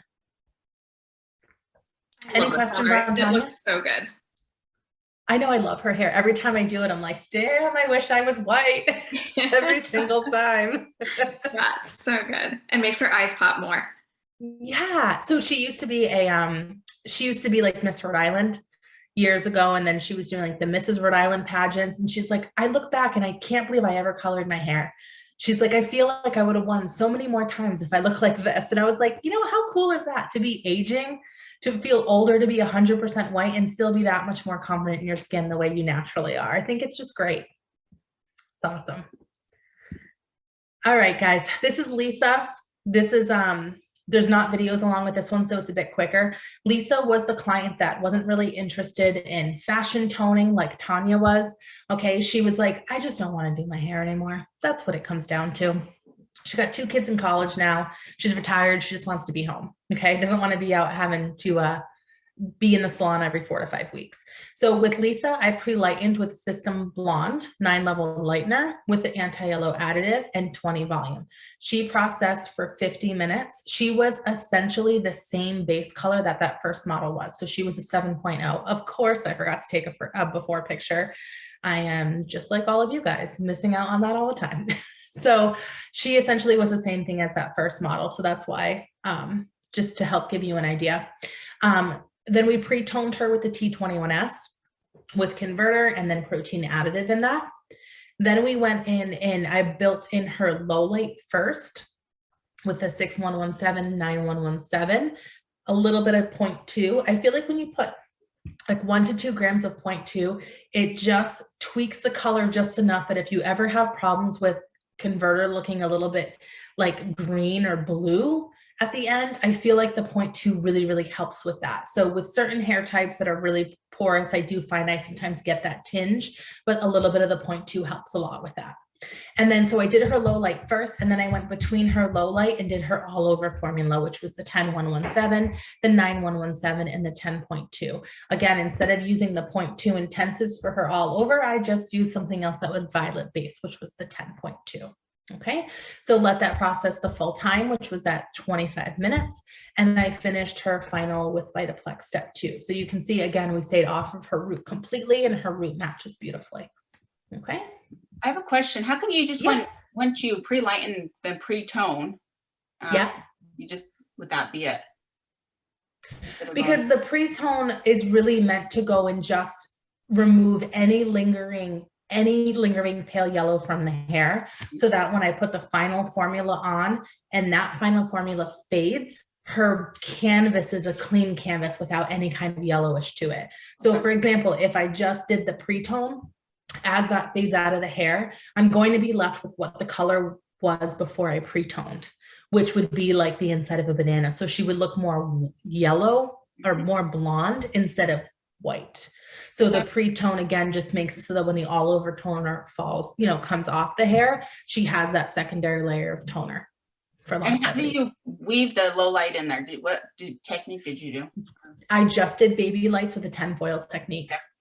Okay, just tiny, tiny, like almost like individual strands, just to make it not look like she's all over white.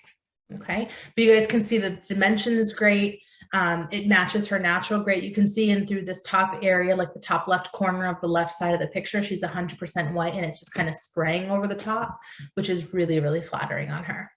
Okay, hair is an awesome shape. She just had a standard trim. We didn't lose a lot of length or anything, but you can see she's got a substantial amount of hair. Lots of hair, but it still feels healthy. It has shine to it. It looks strong. It doesn't look like hair that's you're afraid to put your hands in or a comb through. Okay.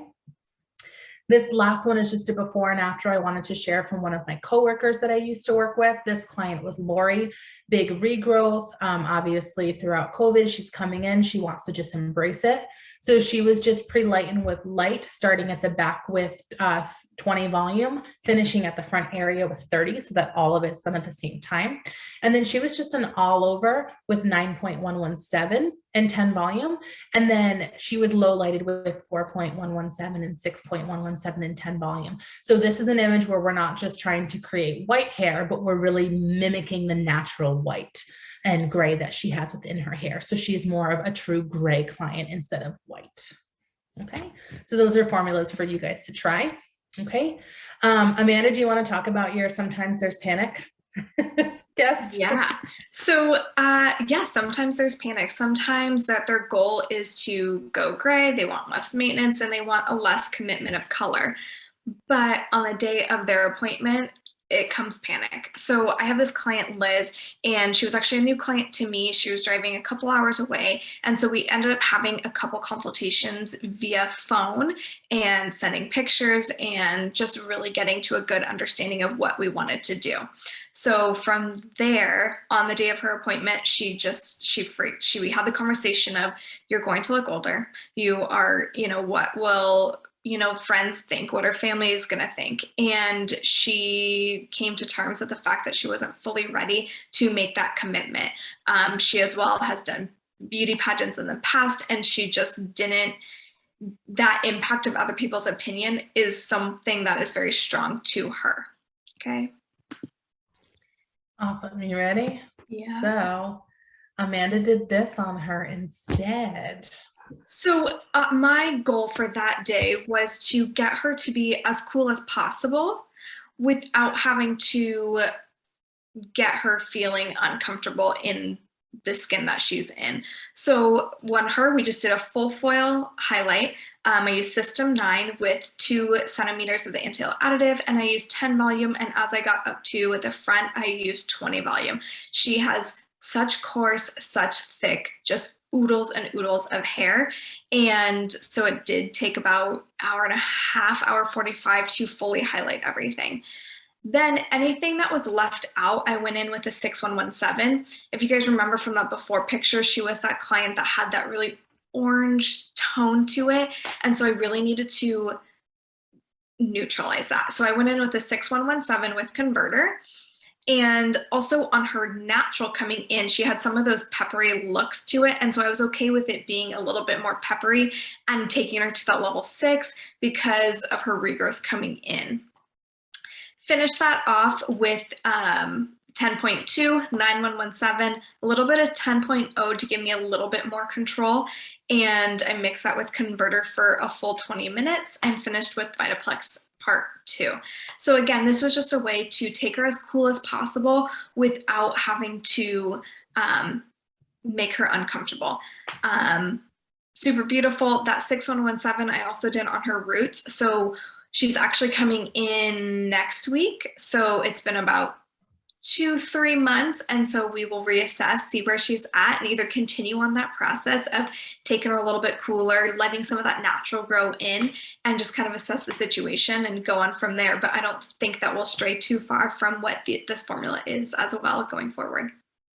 Yeah, so you'll just be able to kind of maintain her highlight. And if you have to pull some low light of the 6117 through, if she gets brassy anywhere, it's just it seems like so much of an easier service for her.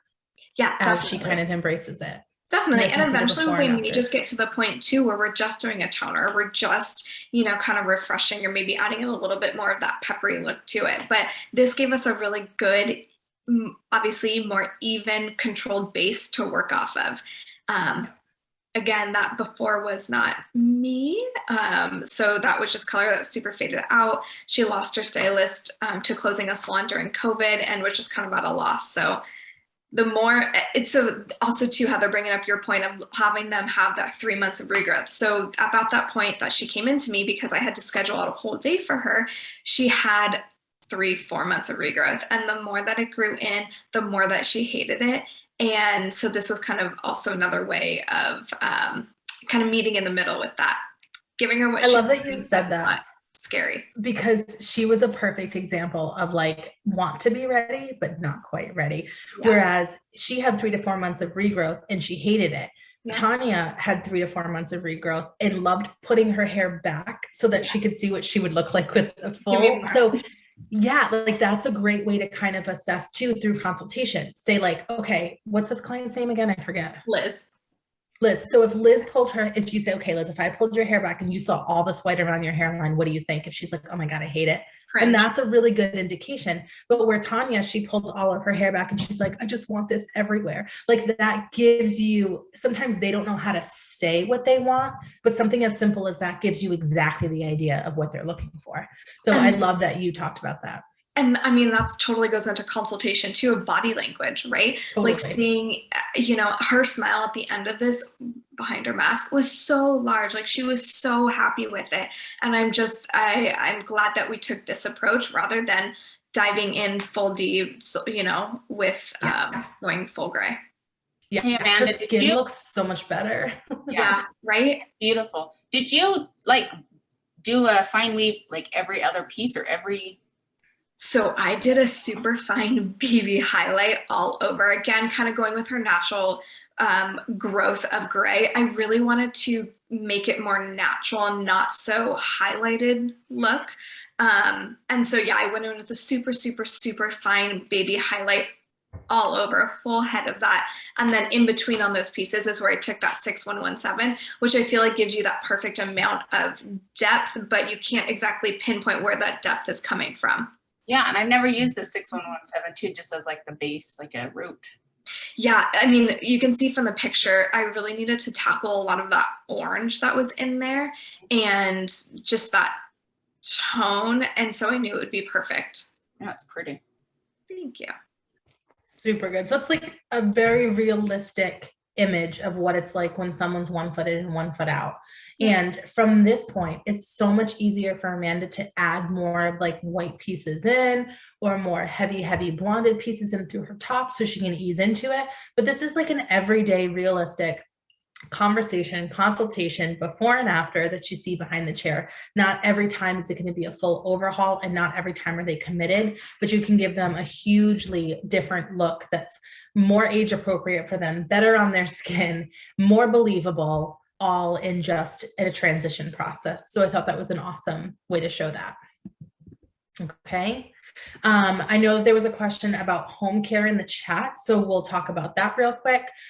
Color care shampoo and conditioner, this is your go-to. Guys, what I normally do with my clients, especially if they're a new client to me, if they're a corrective color or whatever it might be, I just wrap the cost of the home care into the service. So I'm saying, okay, your service today is X amount of dollars, here's your home care. That's just coming in with the price, okay? You can do that, you can do it open stock, whatever floats your boat.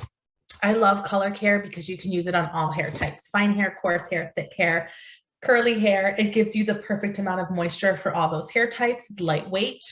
Of course, it's going to have the UV filter. So my ladies that go down to Florida for the summer really need that when they're out in the sun, or it's just summertime. So it's awesome for that too. Very moisturizing. Some additional home care options are the System Blonde Anti-Yellow Shampoo and Conditioner, as well as the Anti-Orange. And then of course the conditioner that goes with that. So if they need a little bit more tonal assistance at home, this is a great option for them. My ladies that are white, I have them doing this maybe every 3 shampoos. Okay, you can certainly overuse this stuff. I'm sure we've all done it, where that hair starts to turn lavender and they need to back off. So there are times when I have them mostly on the color care regime, and then say every 3 shampoos or every 2 shampoos, they're using the System Blonde. Okay, the System Blonde comes with shampoo and in the anti-yellow as well as anti-orange. So if you need more heavy hitting tonality, the anti-orange might be ideal for Amanda's last client because she has a little bit more warmth to her hair. It would keep it a little bit more icy and keep that 6.117, any warmth underneath there from poking out. Okay, and the white bottles you guys see off to the right, it's the same conditioner that you use for either the anti-yellow or the anti-orange shampoo. Okay, so there isn't an anti-orange conditioner, it's just that one conditioner for both sets. What I really want to point out on this too is there's something called the mask. This will be this smaller tube at the bottom. Okay, I have sent this with a lot of my clients. It's a deep conditioning mask. It's really intensive moisture, but it also has that tonal assist to it. So for instance, Tanya, my client that has the short bob, she goes home with the Color Care shampoo and conditioner, but instead of using the purple conditioner on her, she uses the mask because her hair is so coarse. It softens that hair out a little bit, but it provides pigment too. And she's doing that just once a week in place of conditioner. So she's using the regular Color Care shampoo and using the anti-yellow mask as a treatment on her hair once a week. It's what keeps her hair healthy and moisturized, but it also helps boost that tonality. Okay, that all these ranges are also formulated with UV filters, so it's safe if they're out in the sun. It's not going to kind of sun bleach out their toners. Just wanted to give you guys a visual idea of how well the System Blonde Anti-Yellow and Anti-Orange works. You guys will see here all the way to the right, there's a control swatch. This is just a level 10 extension swatch. And then what I did was took the anti-yellow, put it in a cup, 5 grams of product with 15 grams of water. Same thing with the anti-orange, and just put it in a cup, mixed it in, drop the extension in. Those sat for 5 minutes. You pull it out, and this is what this looks like. So the anti-yellow is a really great option for your white ladies. Okay, anti-orange might be good for some of your pepper ladies or anyone who gets some unwanted warmth coming through. Okay. Additional home care deposit. We already talked about this one in the middle, the anti-yellow treatment mask and how we're retailing that. Okay, if they really need some conditioning and support from being lifted, the Vitaplex Step 3 is great for that. Okay, you can send them home with the Platinum Mist Color Dynamics. That is a retailed option as well. This gives a tiny, tiny bit of pigment assist to their hair, but it's ultra, ultra conditioning. So they can go home with that and do that service at home as like a between toner. If their hair is a bit darker, you can retail them the dark gray. This is super, super pigmented, guys. So what I would suggest doing, instead of sending them home with a full tube, it might be too dark for them, custom blend that in with like the Color Dynamics pastelizer to pastelize out the intensity of that tone, or mix it in with the Vitaplex 3 and make them a custom blended mask that they take home between services. So that's some good home care options that are for depositing tonality. Home care, style and care, it's really important they turn down the tools, guys. When you are working with putting hair back to white with color and toners, heat will absolutely take that toner out of the hair and make it turn yellow. So turn down the tools big time is what they need to know. Okay, using Heat Shield by Mode or Heat Defy by Kotoko Art is going to be really key in keeping that hair safe against heat. And of course, Kotoko oil is king. There's no human on the planet that shouldn't be using it. Okay, it's going to do great, great things for thirsty hair that needs some repair. UV filter, vitamin A, E. It's just the best stuff ever. Okay, rebooking. This is what rebooking might look like. In 3 weeks, they may need a toner. Okay, 6 weeks, they'll assess the toner and maybe do an anti-yellow mask treatment and a haircut. 9 weeks, book them out for another toner. 12 weeks, assess that toner or do an anti-yellow mask treatment versus, as a clean out or a haircut. Okay, so that's what rebooking might look like. After the 12 weeks, you might be able to space these appointments out more, but after the initial time, layering in those toner frequently is really going to help any kind of warmth coming through. Okay, so could you mix the Gothic with the Vitaplex? Like no, because Gothic still requires developer.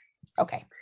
So that's why going with, the Color Dynamics, the dark gray instead, you mix that with the Vitaplex or with the pastelizer, you can get tonally the same thing as, a Gothic series, but it's doesn't require developer. It's just deposit only. Okay. So let's talk about money, how we're pricing this service. Okay. Number one, you guys need to figure out how much does your product cost. Okay. This is numbers based off, did I do it on this one? Yeah. Whoops, sorry. So I know these are based off my numbers from my distributor that I order from. So everyone's distributor's numbers are going to be a little bit different. Okay. So I know that my infinity colors and my toners equal 0.09 cents per milliliter. Okay. I've done the math on every single product that I use because I want to know down to the gram what my overhead is. This isn't just beneficial for doing going gray. This is beneficial for you guys to know if you're charging too much or too little. Okay. My developer is 0.009 cents per milliliter, converters 10 cents a milliliter. Lighteners are 0.4 cents a milliliter. So what I need to do is determine how much all of my products cost that I'm using. I'm taking my cost of the product. So let's just say your color is $8.95. Okay. You're going to divide that by how many milliliters there are in your product. Okay. And that will give you your cost per milliliter. So that's how you guys will find out what your product costs. I know that my protein additive is about 15 cents per pump. Vitaplex is 15 cents per milliliter. Vitaplex 2 is 12 cents per milliliter. So I weigh everything, guys. Even my Vitaplex 2, I squirt it on into my bowl into a scale because I need to know how much this is costing me when I put it on their head. So I make sure that I'm charging appropriately. Color Dynamics is 0.8 cents. And then I always tack on a freight charge of $2 per guest because I'm paying for shipping for all my stuff. So I need to make sure that that's covered. So then you decide what's your hourly rate. You want to try to figure out what your hourly rate is based on 1 hour service that you do, what you charge for that. So for example, if a woman's haircut you do in 60 minutes with, wash, shampoo, blow dry style is $75, then you're charging $75 an hour. That's what your hourly rate is. Okay. Or if you're like me, I have a separate corrective color rate. I just charge more if it's for a corrective color. Okay. And then number 3 is you're just going to total it up. You're going to do how many hours you were with that guest plus the cost of product, and that's going to equal the total ticket. Okay. So if you guys want to take a picture of this, this gives a really good outline format for you moving forward in 2022, not only for going gray, but just so you guys know how much you're spending on product for each guest you do. When it wasn't until I broke this down did I realize I am grossly undercharging for my root retouches. Okay. So I can restructure my pricing this way too. Just make sure that you guys do the math based on how much your product is at your distributor. Okay. So this is Michelle's total ticket number. Okay, my first guest that I showed you guys, I did 180 grams of lightener, which is $6.84. Okay, I'm not going to read this all down. You guys can take a picture and check it out. I do a $1 back bar. My product total that I did on her cost me $40.80. Keep that in mind, $40.80. If you guys are charging for a service that you're with someone for 5 hours with, and it's $40 and you're charging $150 or whatever, you're really, really skirting yourself out. Okay. So I was with her from 9:15 to 2:15 for a total of 5 hours. I charged her $100 an hour. So her total ticket was $540.80 without any home care. Okay. Does anybody have any questions about pricing that way? No? Feeling good? Okay. Perfect. I just wanted to show you guys someone who's using our product that is having really great results on going gray. This is Coral Fast. She's out of British Columbia. She took this guest, pre-lightened her to the palest yellow, pre-toned her with 10.21 and 10.0, and the final color was equal parts 4117 and 6117 for that really, really pretty fashion kind of pop of color out there. Okay. You guys want to take a picture of this as well. These are some gray formulas that we love and we stand by. Palest gray, smoky violet base grays, more of steel grays. So if you want to take a picture of that, you can refer back to that later. Okay. And make sure that if you aren't following us already on social media that you do. These are the ways that you can find us. Okay, we also have a YouTube channel that's been really great this past year. We're posting all these classes on our YouTube channel so that you guys can go back and watch them at your leisure, or if you missed any classes, you'll see them appear